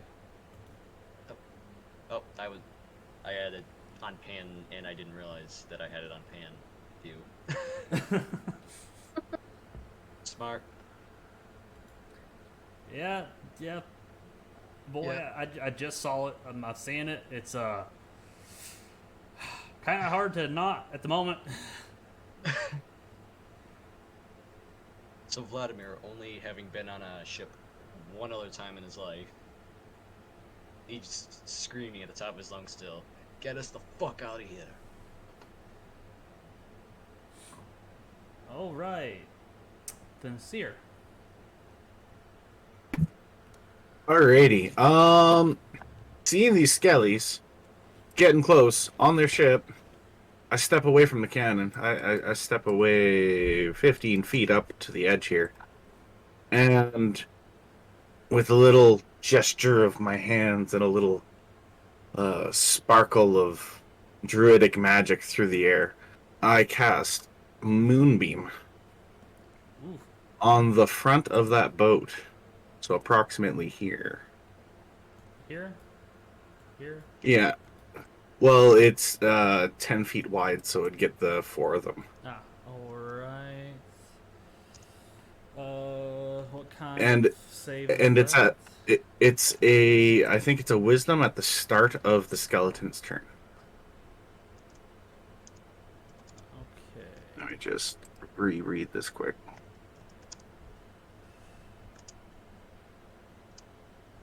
Oop.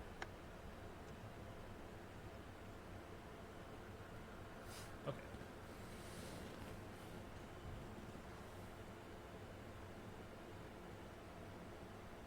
Yeah, it's a Constitution saving throw. Sorry, not Wisdom.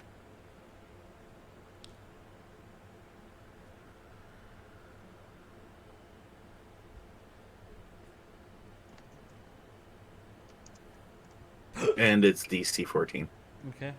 Um, do they have to make it whenever they at start, this.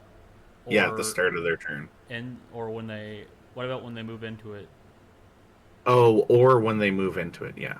Okay. It's both. So then they would take that now, since technically they just moved into it. Sure. They let's see. That one got a 13. That one got a 18. That one got a 10. And that one got a 4. So only one of them succeeded. This guy. So roll me your damage. Do they take half? I'm assuming on a Um. success. Yeah, half on a success. All right. So let's do 2d10. Oh, did that? It did roll.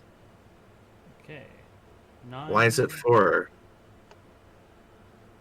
Hmm. Oh. Oops, I used the wrong die. I was using the percentile die. Loading and rolling and rolling and loading. That's 9. Okay. So this guy takes 4. The rest of them take 9. Let's see. Da, da, da, da, da, da, da.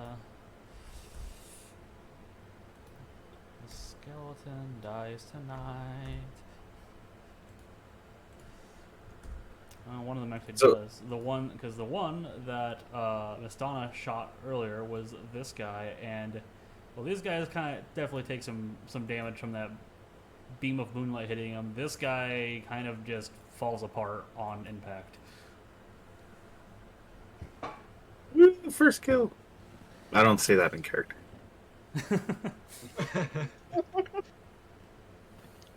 First blood. All right. Anything else you wish to do on your turn? Nope, just doing the fancy magical hand wavies for the moonbeam. Okay, Tig. You heard the shouting. You saw uh, what you now know is a druid summoning a beam of moonlight from the sky in the middle of the day. I can very clearly tell that they're shooting at stuff off the side of the boat. Yeah, I mean, the beam of moonlight is it's still there. Oh, I can see the beam. I can't see anything else. There's a boat in my way. Yes, but you can definitely see that beam. So because this is, hold on, let me. 5, 10, 15, 20. Yeah, that's literally as far as I can go. I'm gonna go to there and kind of like sit there and like wait, like Okay, I will say that the railings, on the on the stairs, if you were to climb up the stairs, you could see over the railings because the stairs have no. their own railings. Okay. So standing there at the bottom of the rails, I can like, I finally have a view. Yeah, you have a bit of a view. You could like kind of like put one foot on the stair and prop yourself up a bit easily. Okay. I'm going to move there, and then I'm just going to hold my action. If they start climbing aboard, it's going to be whack. It's gonna be whack a clock.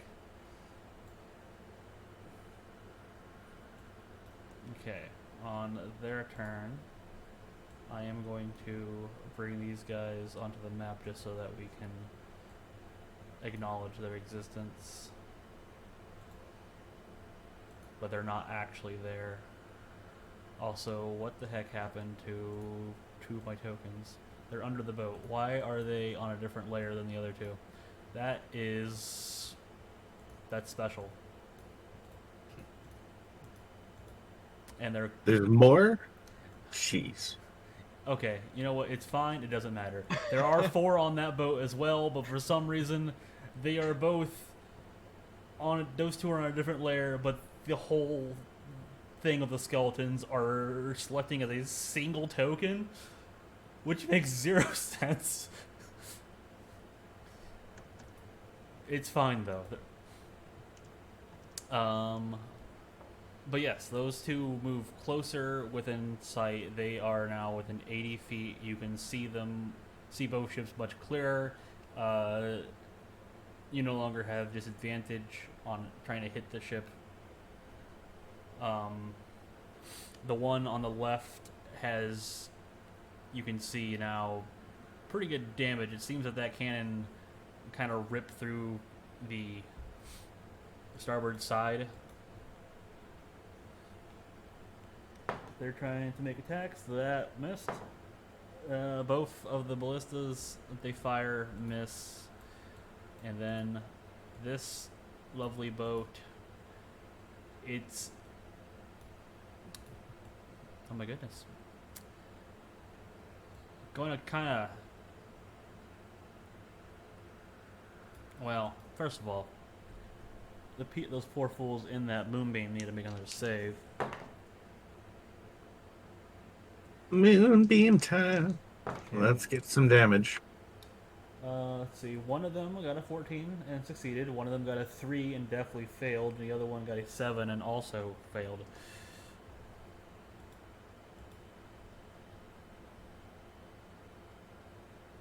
Oh, double 10. I'll have to double check what 20 damage. moonbeam, so I feel like I'm wording its rule right. But yeah, 20 damage. Even the guy that saved, like that's not enough to save him. His HP was too low from the first moonbeam to survive 10 damage, and those other guys kind of crumple down. And the Skelly that is steering this ship sees this beam ruining the rest of his friends, and kind of like steers it off to the right before coming in for the ram.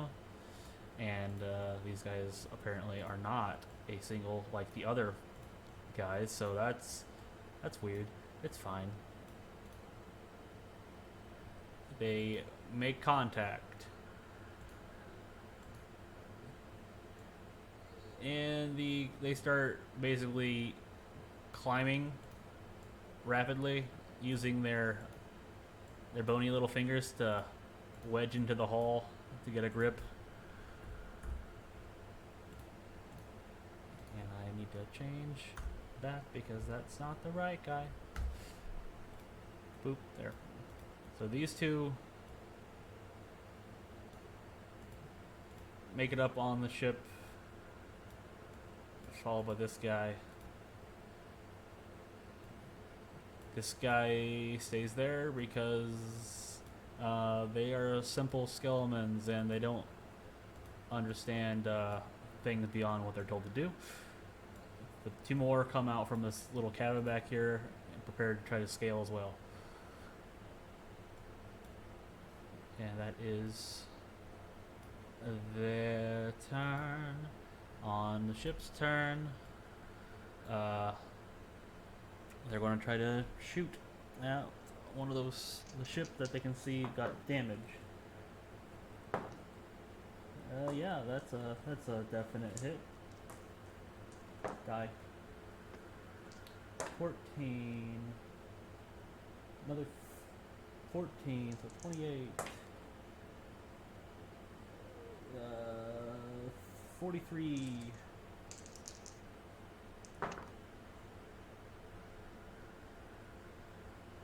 56 damage total as that cannonball finds its mark and manages to rip through the port side, going cross section through it. And this ship starts to falter, bow first into the waves.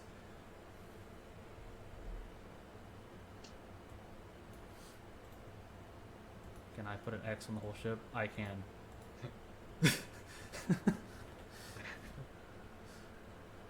Good shot, laddies. Nastana. Okay.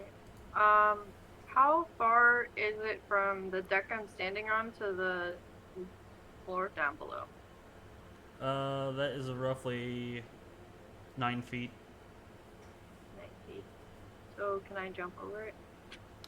You'll need I just to jump down. make an acrobatics check. Okay. See how this goes.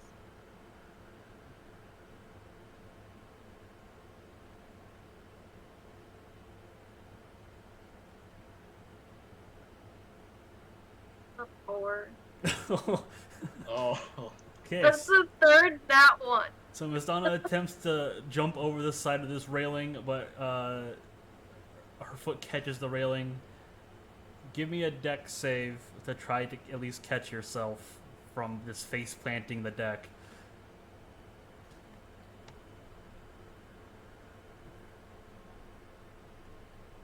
The 9. What? It's not as cool as she thought this was gonna be. Have you tried using a different die? Yes, every time they roll bad, I send them off to the side. Okay, so Do you need one? you beef it over the side of this railing and face plant into the deck. You take 5 bludgeoning damage and you're prone. Okay.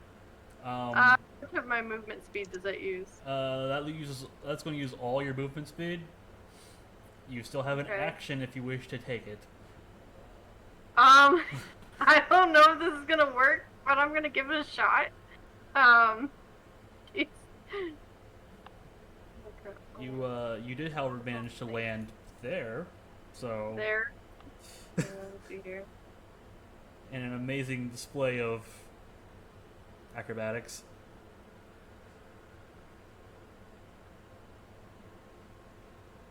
Okay. She is going to aim at this one. And she's going to use her... What's it called?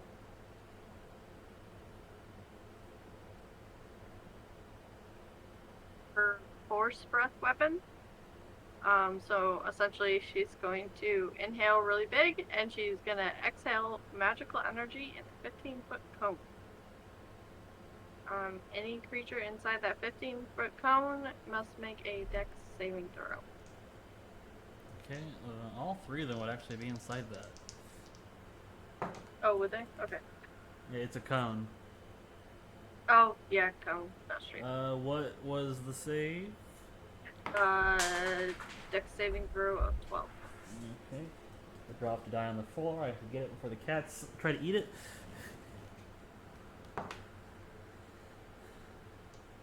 Alright. Only one of them saved it. Is it a half on save or a suck on save? It's a half on save. Okay. So the total damage is 7 force damage. Alright.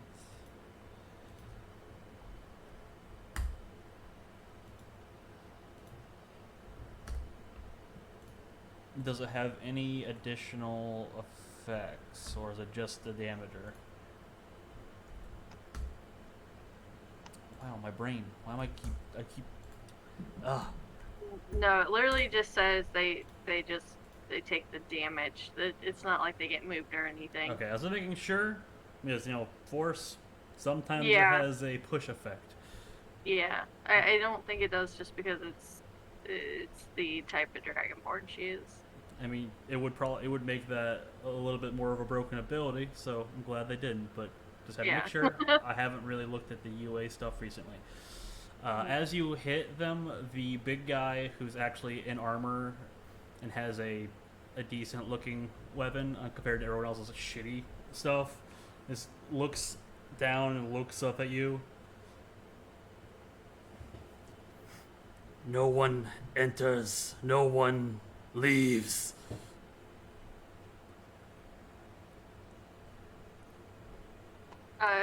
Can I respond to him or? And the rest of the skeletons around him continue the same chant. Oh. Okay.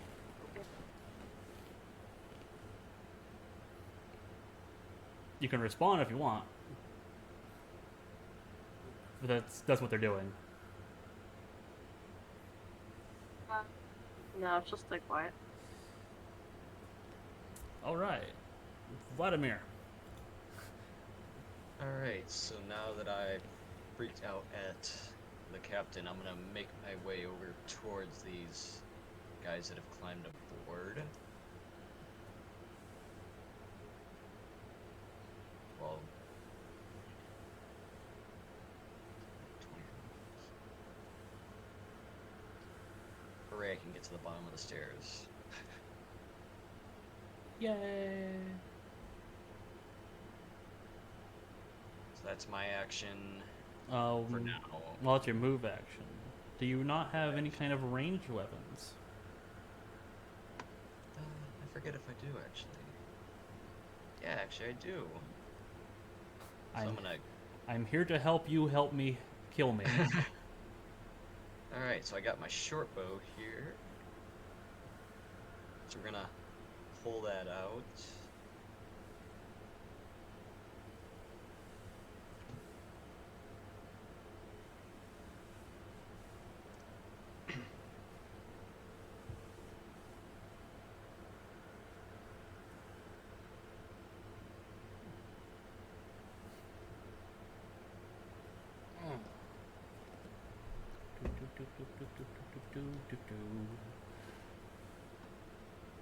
Alright, I'm gonna take a shot at them with my bow.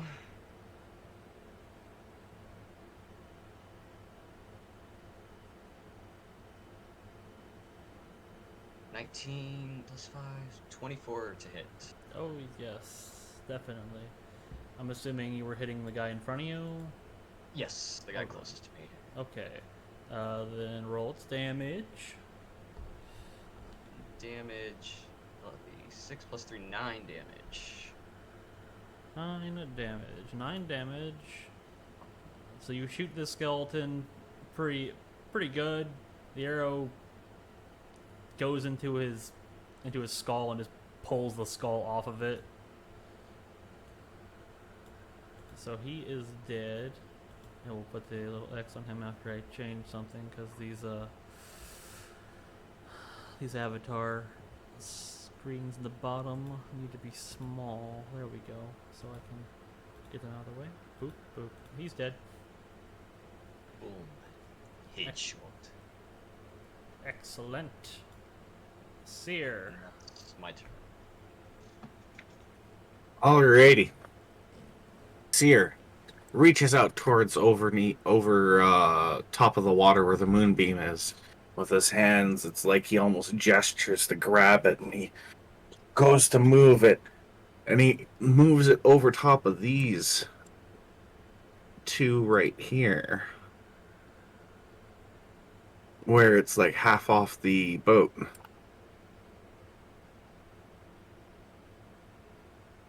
So when the creature enters the spell's area for the first time on a turn or starts its turn there. So it is not entering the spell's area, it's just in to begin with. Yeah. So whenever it's its turn, that's when the damage will come. Yeah, And it then works. I will. It works a Oh, bit differently from most of the spells that do continual damage. Usually, it's kind of the other way around, where it's the end of their turn if they're still there to take damage. So that makes sense. If it's the first time, then you wouldn't want them to be taking damage twice like that. Okay. yeah. Now that we have that a little better spoken. Um, so I bring the move beam over, and I just kind of stand there, hand up, kind of doing my gestures for my moonbeam. All right. Then on to Tig. You have seen these two jump up over the side of the rail in front of you. They've immediately started taking damage from the others, and there's a moonbeam on them again. What is the edge of the range for the moonbeam? How big is the radius? It's like it. It's 10 feet. So these four squares right here. Okay. Uh, So those two included. Here, let's do. Yeah, so you'd be able to move in melee range without getting a hit. Yep. Okay. So I'm gonna do that. I'm gonna move here, and uh, I I'm gonna like charge at him, and I'm going to just go in for a overhanded slash. Whack. What is my bonus? This one's been serving me well. Ooh, 21 to hit. Definitely hits the skeleton. D8. Where did it go? Ah, nope, that's not it.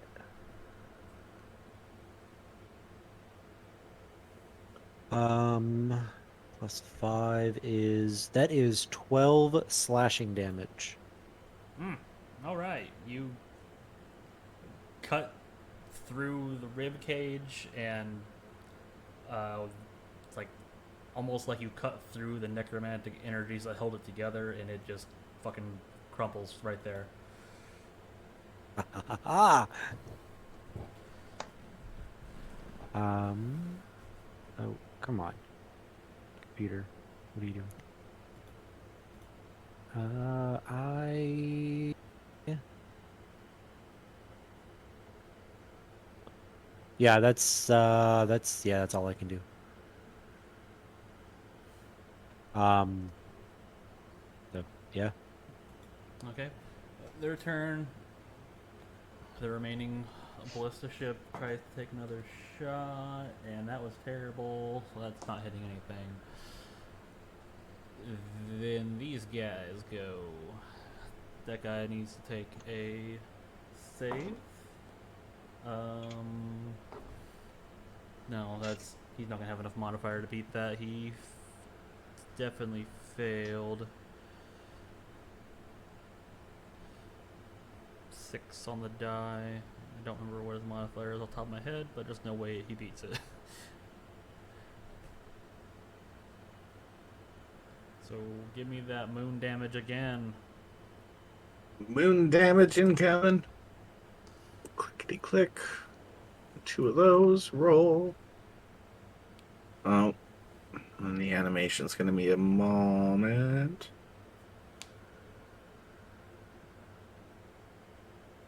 Alright, my total is 15. Okay, he from that it's starting to look pretty bad.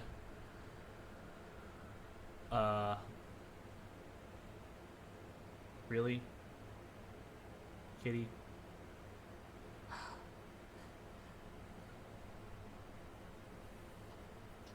Yes, show everybody your butt. Thank you. Put it down. Sure. He's going to move out of this moonbeam.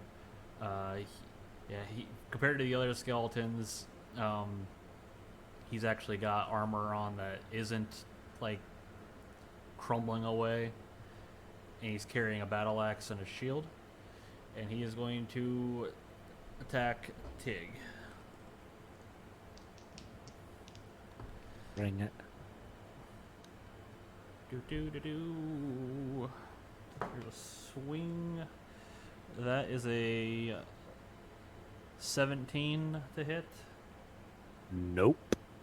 And he makes a second swing. That is an 18 to hit. I hate you. It's a little better. He slashes into you for 9 damage. Ow!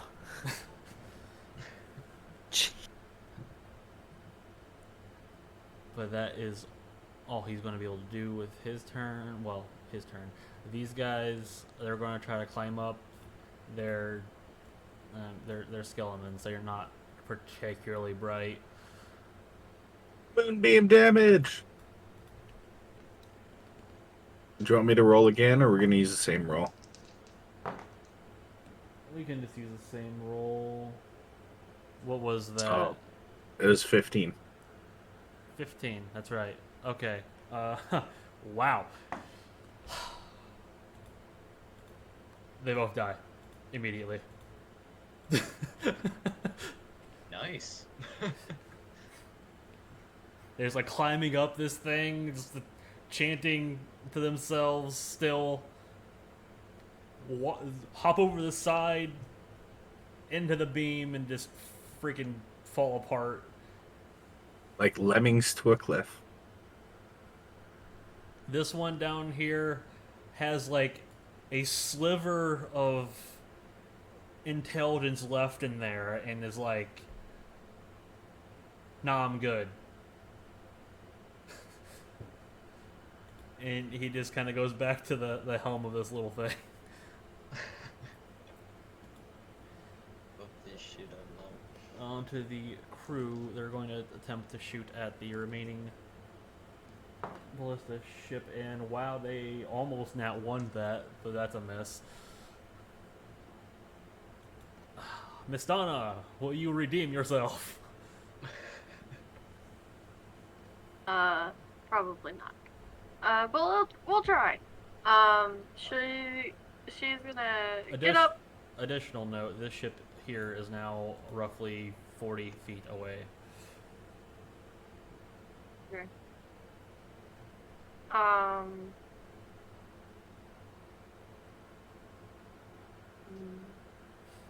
And this ship is actually like pushed back as the captain pulls your ship forward. And you just kind of hear the sound of wood grinding each other for a moment.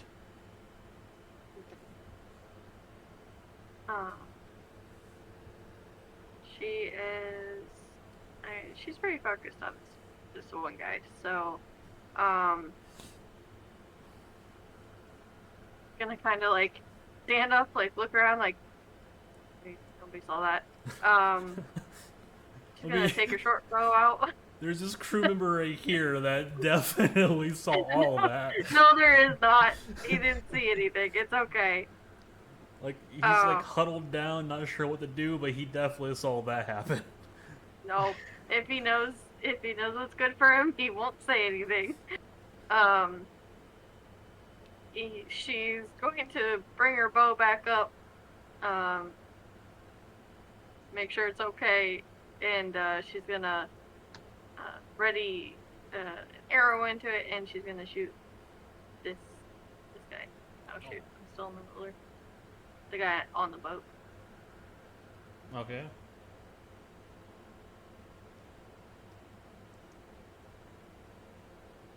$19 to hit. Yeah. Just hit.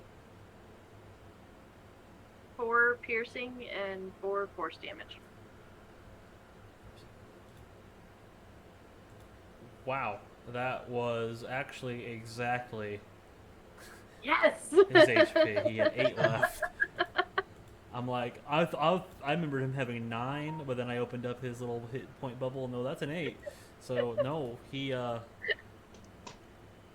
arrow pierces through his armor,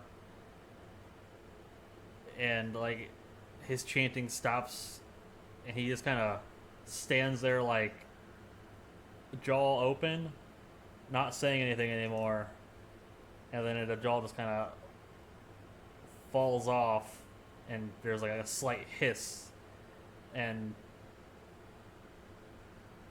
it just the rest of him falls apart.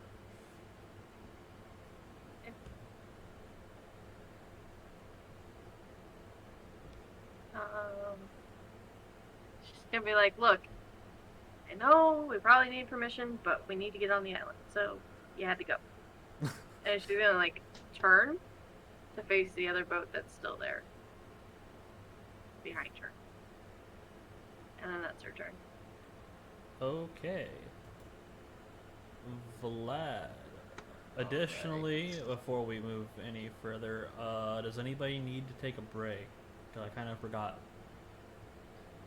I'm chilling. We've been moving along. I'd kind of like to take one, but at I don't know when it's a good time at the end of combat. Yeah, let me just quickly snipe this guy. Yeah. Oh, I mean, because I mean we're going to about Oh, 12, yeah. to about 12. That's why I was. Do we want to just keep going, or anybody need a break? Up to you. I mean, I'm personally fine. I'm okay too. I've been holding in the need to go to the washroom, so I need like 5. All right, But I have no problem taking a break either, so. we Yeah, give me a can chance to, we can take a little break, a little breaky break. give me a chance to refresh my brain. Yep.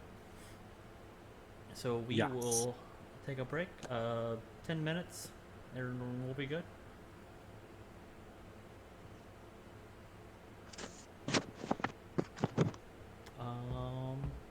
Now's a good time to see if my little custom break screen works correctly.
Boop. And we're back. Almost exactly 10 minutes. Man, we're good. We are punctual, is what we are. Alright, so I believe it is my turn, correct? Yes, it is. Alright, so all these skill boys are dead. I will run back up these stairs. I gotta switch it back to move. From here, I can see over to this skeleton. I believe that's within range.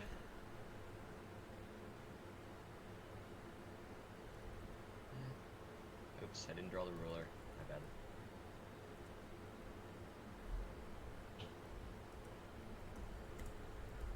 But I'm gonna attempt to shoot this guy out of his position. Okay. That'll be 23 to hit. That is definitely a hit. Good. Roll damage. Holy shit. Another 9. Okay, 9 will definitely give him a good old wound, but he is still going to be ticking. kicking and piloting, and suddenly there's a cat in my lap. Anything else? That's gonna be it. Okay, Seer. Um, let me see here. So that's 50. That's 60 feet. I could move my moonbeam over there. Um, or I could move it over here. But I've kind of been looking to this side for the most part, so I'm gonna say I'm most likely gonna notice these guys or this one, and I'm gonna throw my moonbeam over there. Okay. He's probably going to die from it. That 9 damage is pretty telling on a Skelly man. So Anything let me know when I else? I say to I yell out to the skeleton, no one enters, no one leaves, eh? No one leaves. I It, repeat. And that's the end of my turn. it makes skeleton sounds. I need a pair of like fake dentures for that, just to clack together. I'm sure my mic didn't pick that up, but maybe you can hear me just Okay, Tig, All right, I am going to. that So one. all the ones are all the ones that were on deck are dead, correct? Yes. Okay. This ship is exactly where it's at. This ship up here is actually 40 feet away. Okay. So I'm gonna 5, 10, 15, 20, 20. I'm gonna come over to this side and I guess just wait. I mean, I have zero range. Absolutely zero range. I cannot do much. Yeah, Uh, yeah. I thought that the borders would be more troublesome, but apparently not. a little more boardy. Yeah. Okay. This their turn. They're going to try to shoot. Uh,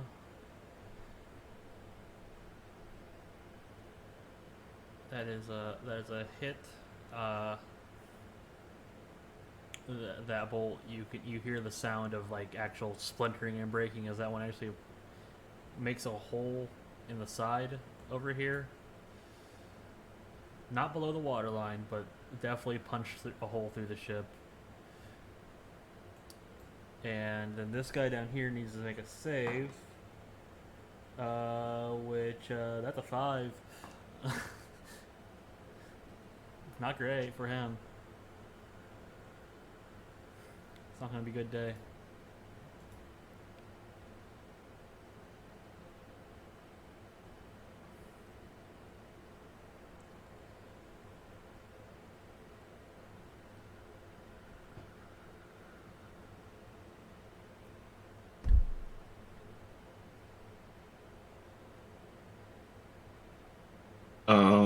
What's up?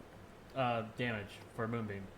Oh, I'm sorry. I totally spaced out. I didn't know you were. I thought Um, I thought you were waiting for the die to roll.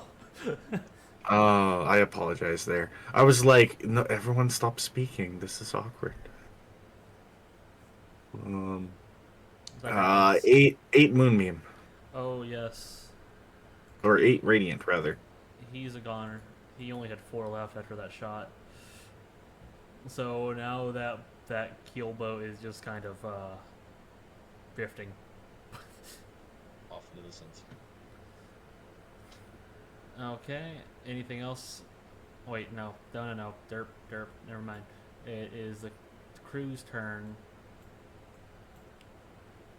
I'm gonna try to take a shot at that boat.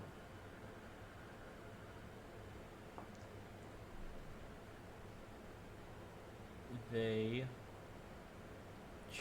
just barely know what? We'll say this: the shot like overshot the boat, but uh, the aft castle. That's not the right word for it. Forecastle, aft castle. Whatever. Back. It kind of goes up high, and it takes out the skeleton that was at that particular ship's helm. I'm not even going to roll the damage because I'm a 6d10 is going to kill a skeleton. Would hope so. I don't think it's possible for the skeleton to survive.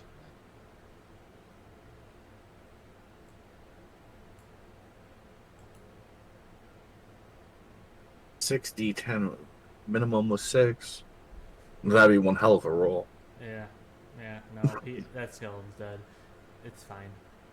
And also, this ship is actually roughly there, and that's like true positioning this time. So, Miss Donna. Okay. She is going to. She already turned around, so she's going to ready another arrow. And can she, from where she's standing? Oh yeah, she should be able to see them, right? Yes.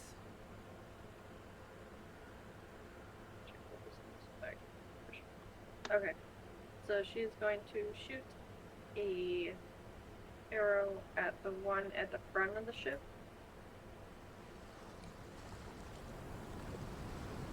That's So- in that one. Someone can tell me how loud the roll 20 music comes through the stream. That would be nice. Because I decided to turn that on. Did you say that was a nat 1 castle? Yep. It's not bad. Okay, good.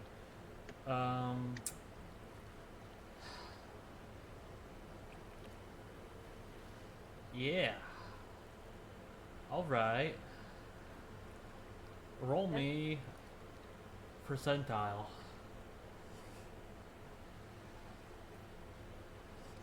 Just the percentile? Yep. Or like a 10 with it? Nope. Roll. Well, the percentiles both for the tens.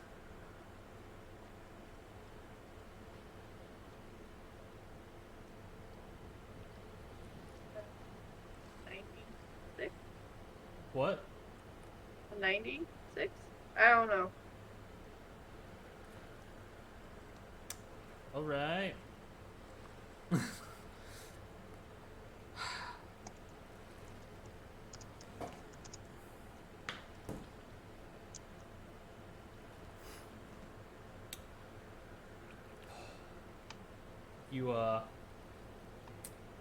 You definitely miss. Yeah. But you didn't hit anybody. Yay! That makes me feel better. Like you missed like badly. I just didn't hit anybody in the process. Yes. I'll take that. I'll take missing that badly. Like you shot like over here for some reason. Okay. Okay then, if you're not going to do anything else, we're going to move on to Vladimir. Alright. okay. Alright. So, only skeletons that are left over there. Yep. So, I'm gonna move across the ship. I believe that's exactly 25. Double check and make sure. Yeah. Move across to here. And then I'm gonna take another shot at one of the skeletons in front. Be 15 to hit. Yes. Yes. Actually. Excellent. It's gonna be seven piercing. Okay. Good damage on that. And then it's gonna be it for me. Okie dokie. Sear. Alrighty. Well, I'm going to, now that I see this side is pretty much, safe with the boat drifting off in the distance, I'm going to come down and I'm going to move myself 35 over to here. Okay. And I'm going to reach out towards my moonbeam down to the port side. And I'm going to drag that moonbeam 60 feet in this direction. Okay. So I'm just going to do a little doodle here. Oop.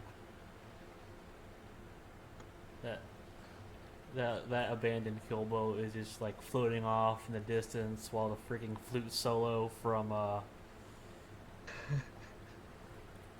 Piano Man is slowly playing.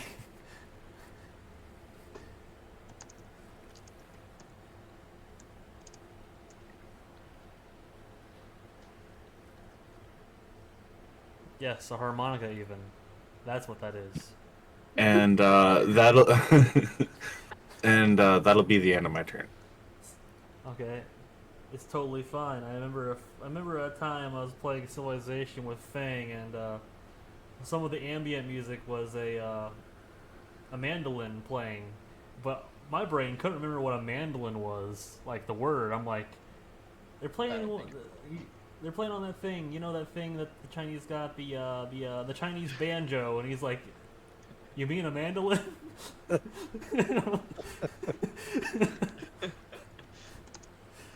Like, yes, that, the Chinese banjo. Ugh. Tig, are you going to try to do anything? Yes, I am going to walk over to our sparkly special friend and just look up at her and say, Loss, I think you need some assistance. And I'm gonna use the help action.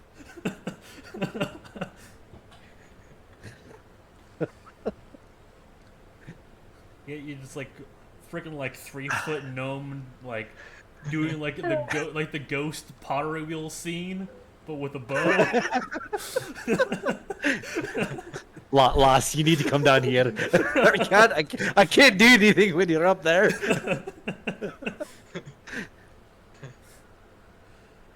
Oh, okay. On to the skellies. One of them that was on the ballista is like kind of trotting back to someone needs to be on the helm as this thing is just kind of weirdly listing without anybody steering it. So the two that are still up front are going to try to make a shot, but it's not going to be quite as great since the list.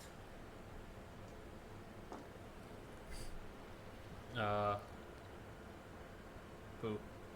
Well, that's still gonna hit.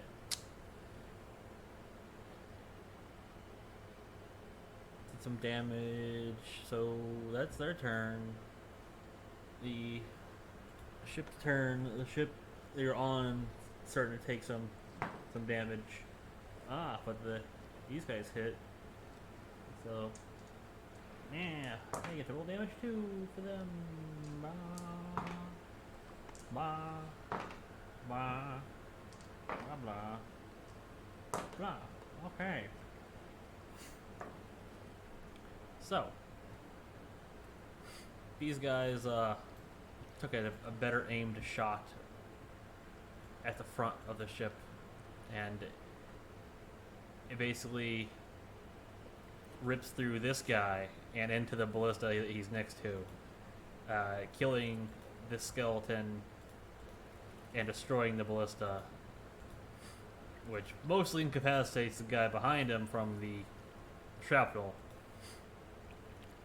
So this ship is, for all intents and purposes, pretty much incapacitated, as the captain is now like just booking it with the ship that you're on, the lorry, towards the light on the shoreline.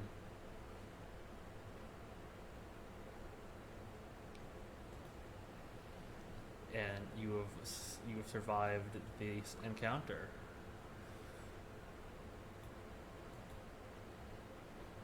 Did it? And no one died. You No, all survived. no one No important. one besides poor Timmy.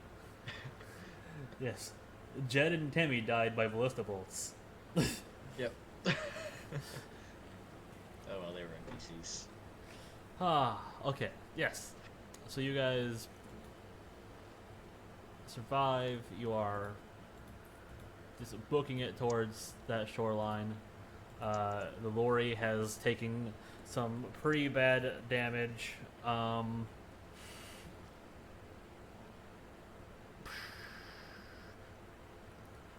Anybody who would like to can give me a perception check. Yes. Let's do that, shall I would totally be given a good we? lookout. That's gonna be a 10. 15. 15 as well.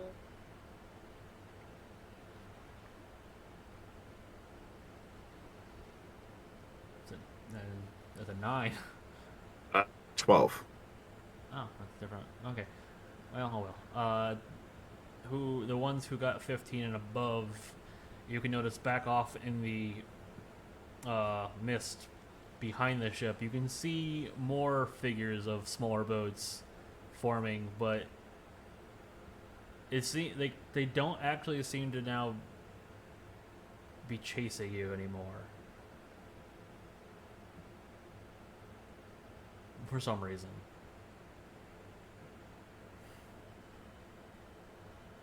But there are definitely more little ships out there that you can only assume are having the same wish to do you harm. They know we're sailing to our doom. That's ominous. All right. So that was bad. That was very bad. Captain speaking. Right around this time, I want to do something. All right. I'd like to walk over to where the body is of the one that kind of looked like it could be a leader, and I want to just look at the body to see if there's a ranged weapon on it.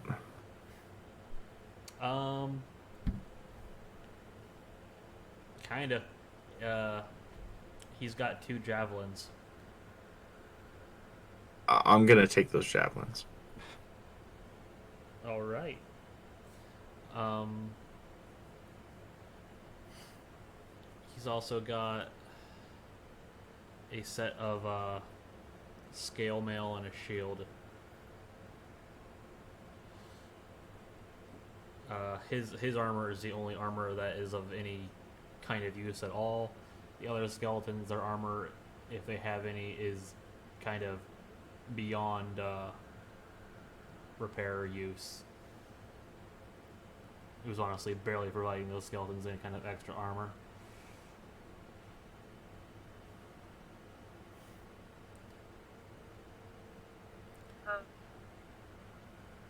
Miss Donna is going to. I feel like this is probably like shortly after Tig said he was gonna help. Just gonna like look down at him. Just gonna be like, What do you mean I need help? I'm perfectly fine. I did so much damage. It's okay. I don't need help. Loss. We all saw what you were doing that entire time. It was not good. I was shooting arrows. I was killing things, and I used my special breath weapon, which is totally better than the fire breathers. And I did damage. I don't know what you're talking about. You It's you, perfectly fine. you can No see help needed. over the head of the gnome. There's that one sailor that was by you, like missing with the like pulling on the tacking, kind of looking at you and shaking his head. She looks over the gnome and she just fucking glares at him. Like, you best not say anything. Like, most intimidating look she could do. Okay, okay, lads, we're gonna get this landing. We're gonna get. Oh, man, I shit. Did did they take out the dolphin? There must have been more of them if they. Damn. Wait, did you say dolphin? Like, out of character here. Yes.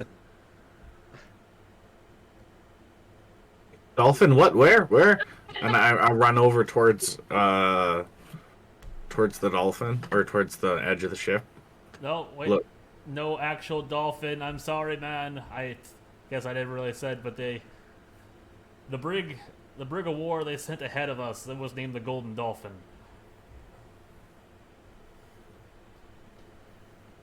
Does it look like it's in the harbor that we're approaching? No, you don't see any other large ships anywhere, or even like a hull or like a wreck of any of them. Does it look like there's any small ships either? Up ahead, that you're getting closer to the harbor, you can see, like, push against the beach as you're reaching it. There are like a few, like, rowboats for fishing. There's no substantial size ship bigger really than a personal little fishing boat, like a little sailboat. But now that you're seeing this colony coming into view, um, it's decently sized settlement. You can see that they have apparently erected some kind of stake wall around it.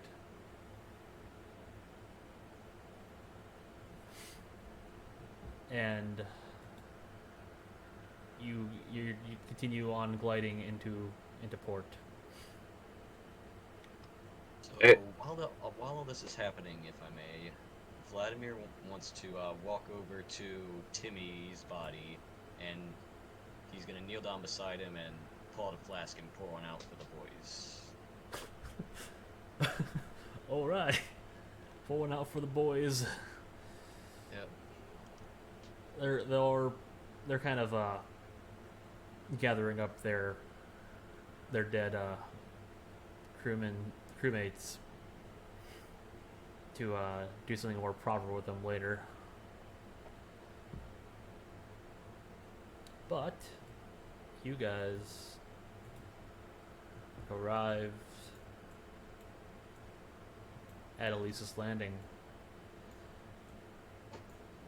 You pull into this it's a small dock, but it's the one of the only ones you're going to find on this island that's fully functioning.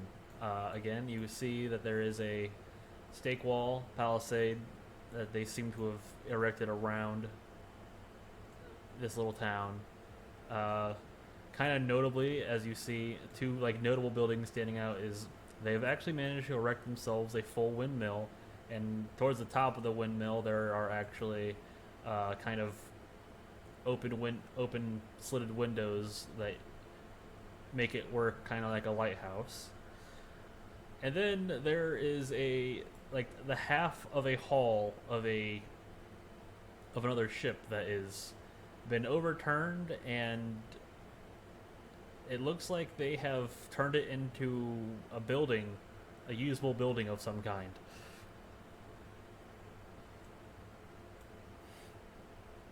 Really hope that's like a tavern or something. It might be. I second that. Vladimir You needs of all a drink. people are gonna need a drink. So yep, you pull into port. Uh, quite a number of townspeople have like gathered, kind of looking a little bit awestruck, a little bit wistfully at this ship that has pulled in, and they're clearly eagerly awaiting people to come ashore.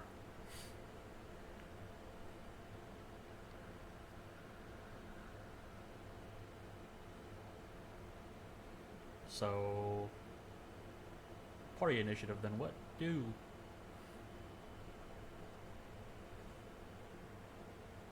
I'm gonna find the captain for a moment, and I go up to him and I ask, so what's the deal? Are you gonna be sticking around here while we go in and then give us a ride back, or how are we doing this? Well, we were supposed to return, and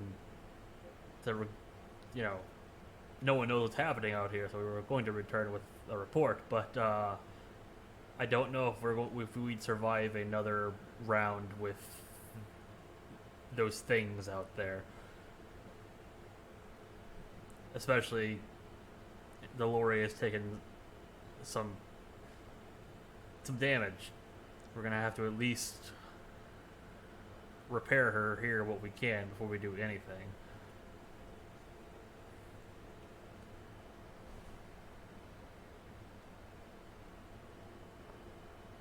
All right. Well, it sounds like you should stay around here for a little bit. Perhaps that's those skeletons can be a threat we take care of before you head out. Yes, Um, the company does not pay me enough to die for them. So yeah, no, we're gonna be here for the moment.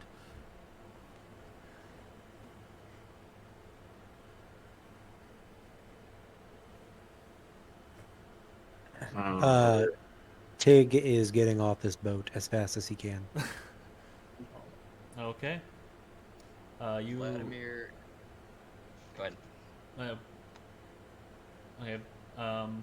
So they've extended the on-off ramp for the ship.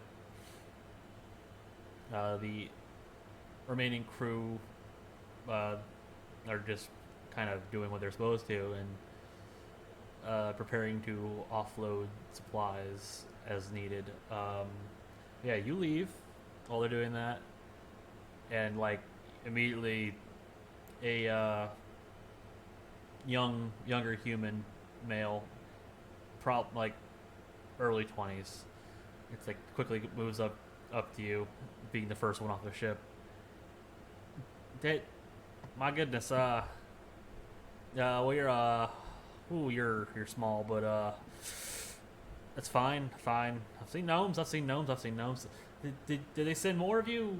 Did they get the messages? Anything? We haven't heard anything.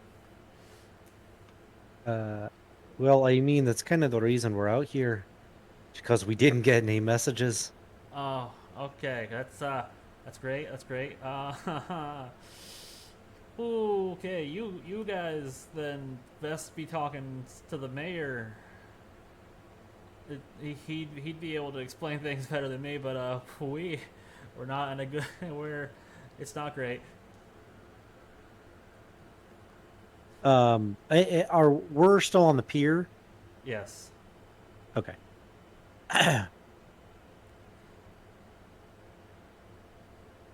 Well, I mean, if we've got to find the mayor, can you? What exactly has been going on around here?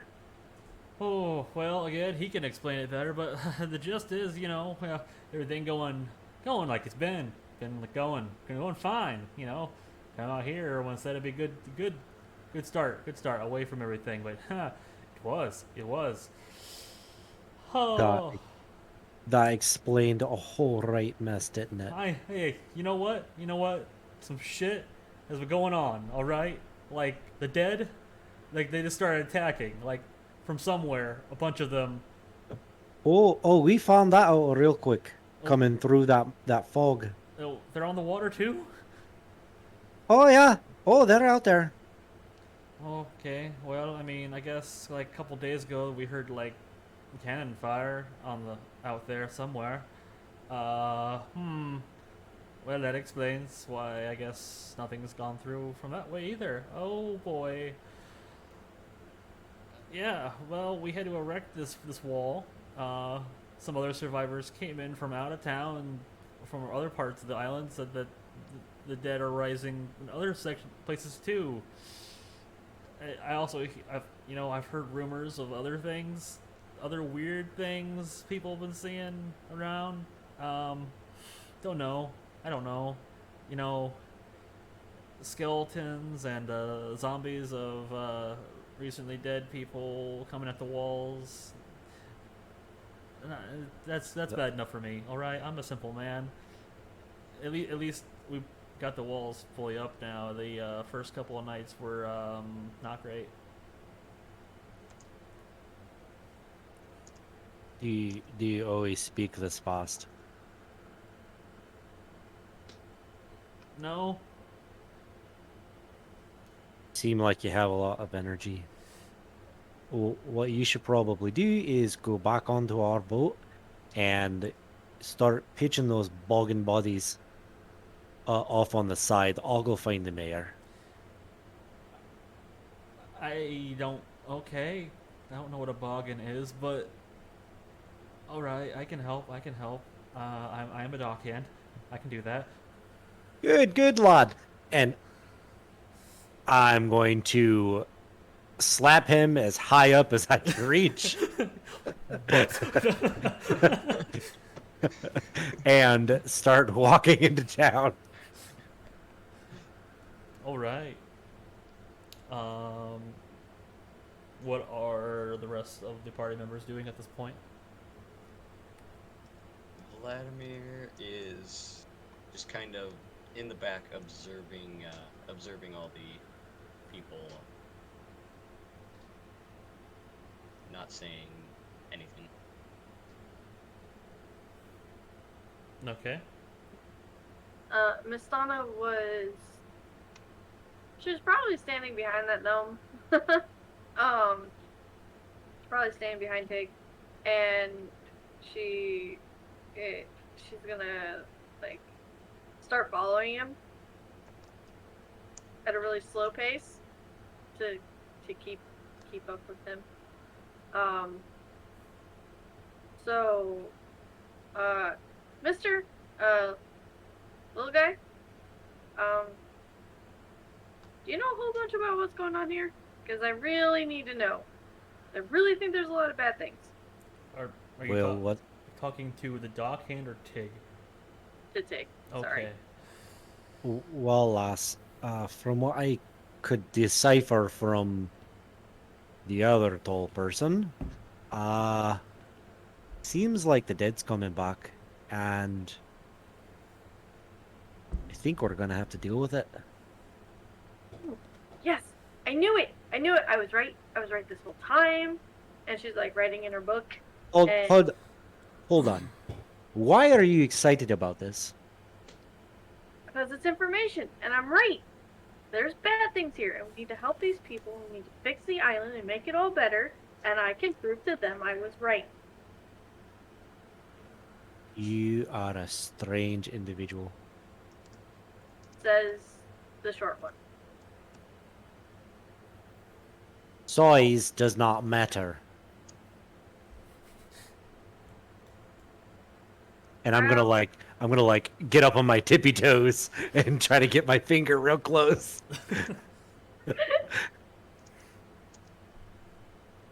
uh, As soon as I do that, I'm gonna get flat-footed again, turn around and start walking. All these fucking tall people are getting on my nerves. she she's literally like taking really slow steps so she can stay beside you this whole time. Oh, okay. And as he's saying slow people, I kind of like peek my head up over the rail. and start making my way. Making my way downtown. Does Vladimir joining me? Or I am going to find a tavern, the nearest tavern. all right. Okay. So, because the other three will have a bit more going on for a moment, I will point out. You can kind of meander about or even kind of lightly asking and find that yes, in fact, this overturned bow of a ship has in fact been turned into a tavern, and its apparent name by the sign slapped on front of it is just the Hull. Pretty aptly named. However,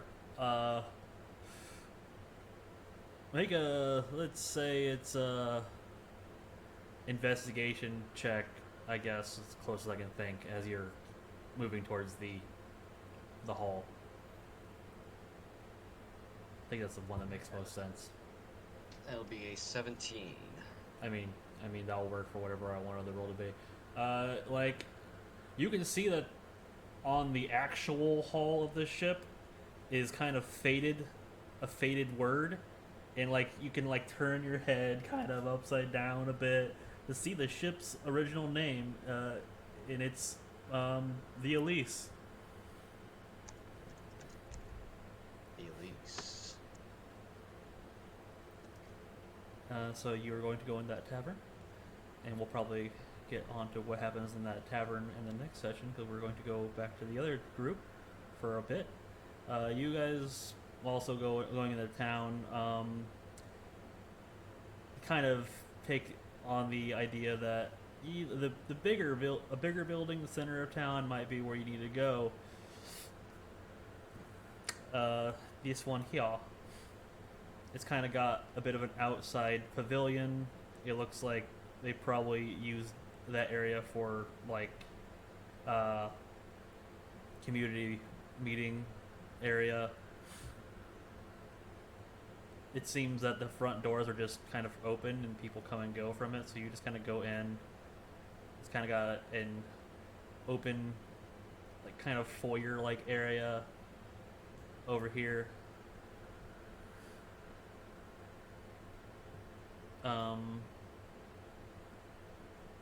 And a woman approaches your little group. Excuse me. I guess you must be from the ship. I mean, obviously I would notice new people.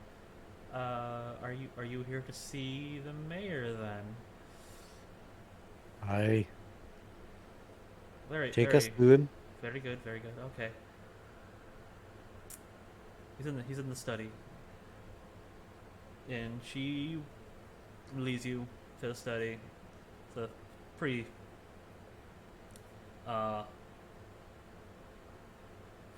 pretty good example of a study. Fireplace, bookshelves, sitting area, and you see a kind of later middle-aged halfling sitting in front of the fireplace, staring into it with a smoke pipe. He just looks kind of freaking gray from stress, smoking on this pipe.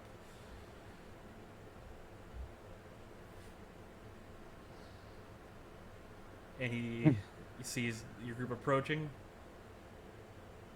and that is where we're going to end this session. And the next session will begin with the talkings in both places, because our dwarf friend might meet other important people in that tavern. Interesting. But this feels like a decent place to stop before a good section of RP and just chatting between characters. So yeah. Yes. So So yeah, good, guys. How you guys feeling about it so far? I like it. No, it was So Not how far, I thought it was gonna go, but I like it. yeah, I'm alive. good. Dude. I'm alive, and apparently I can shoot a short bow a long way. And yeah, I had fun. Yeah. I had a blast. That was great. That was awesome. Like, I'll be honest, I was straight up nervous because like this is Common's first time playing D&D. It's Amen. the first time I've played with Seer. Like, obviously I've played with Sprag and Blue before, but I was just like, oh wow. And then I know Weevil couldn't make it today, but like I was like nervous about like all of our play styles meshing together. But I think we did fairly well, so I'm excited to see how this like all Yeah. pans out. This first session was slow burn because there was a lot of introduction to the story and trying to get characters kind of established. Let you guys establish yourselves, both to the audience and to each other. Felt like I met those goals well enough. Yeah, I think you gave a really good job at giving us the opportunity to uh, get to know each other in the scenario and all.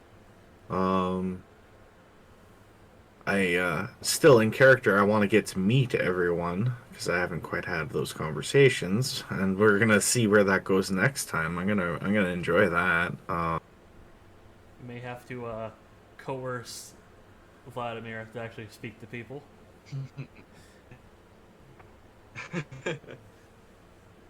Vladimir, he does his own thing.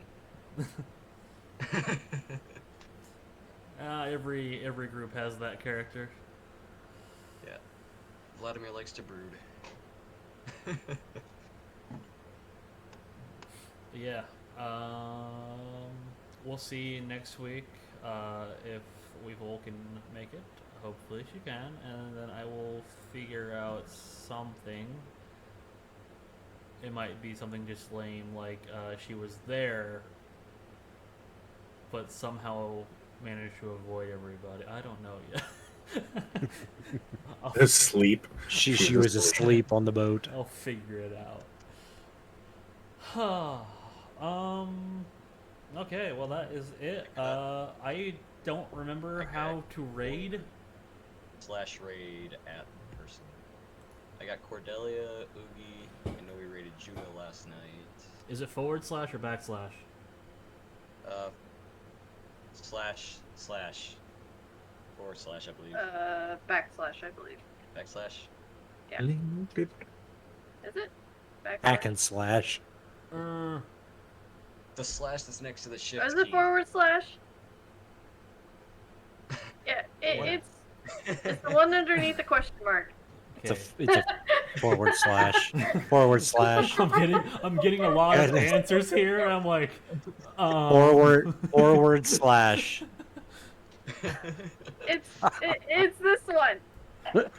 No, whatever. Literally it's forward slash. Yes. Okay. / raid. Who? I got Cordelia and Oogie. Like I said, we raided Judah last night.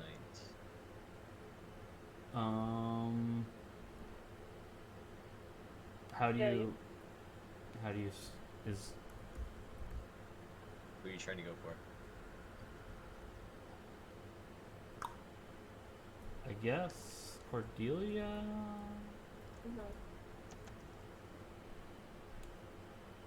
Is it spelled anything weird?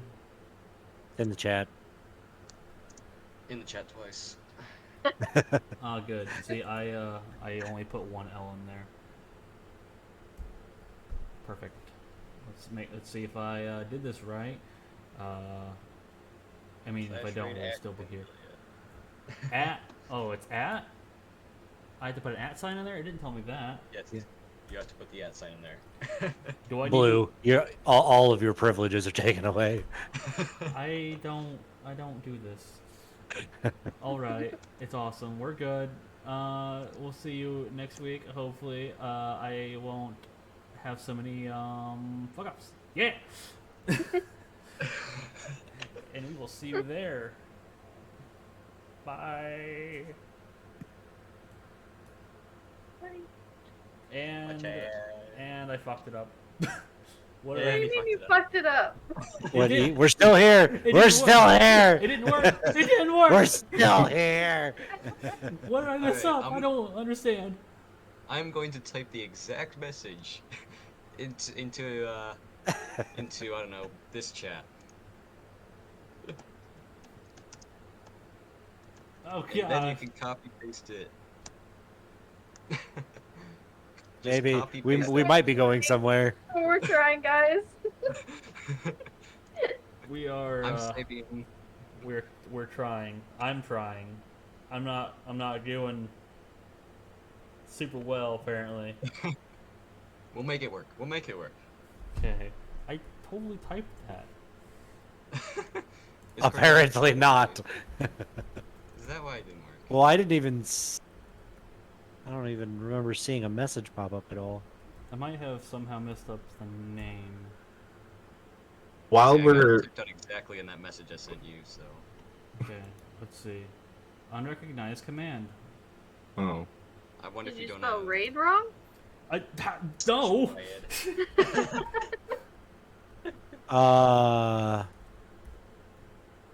Wait, since the would that affect if the Let's try this because aren't the again. chat commands off? Oh, that might does be. it matter Because if the C in Cordelia is capital? No, it doesn't affect commands. The raid doesn't affect commands. Mm-mm. Yeah. Wow. Cole, are you in chat? We need help. Why isn't it working? I'm trying different combinations of shit. And eventually it'll work, right? Like it's literally. Oh my what- goodness, it got it. It There worked. we go. We got it, guys. Oh, we figured it out. We're doing Woo, it. we're ready. We're doing it. Sweet goodness. And Man. we're off air. There's the raid. Yep. Oh man. Yep. Well, let's turn up Cordelia. Oh, excuse me. I love Cordelia's streams, along with Akuno's. I normally just lurk in there, but they're both really good streamers. Oh. Da, da, da, da, da, da, da. Oh man. Definitely not the personality I was going for, but it feels okay, so we're just gonna go with it. Oh well. It worked out. Yeah. I I was trying to keep her different from Aurora and Tamsin and soon to be Emily. I wanted to have all different personalities. I'm just happy I don't have to make another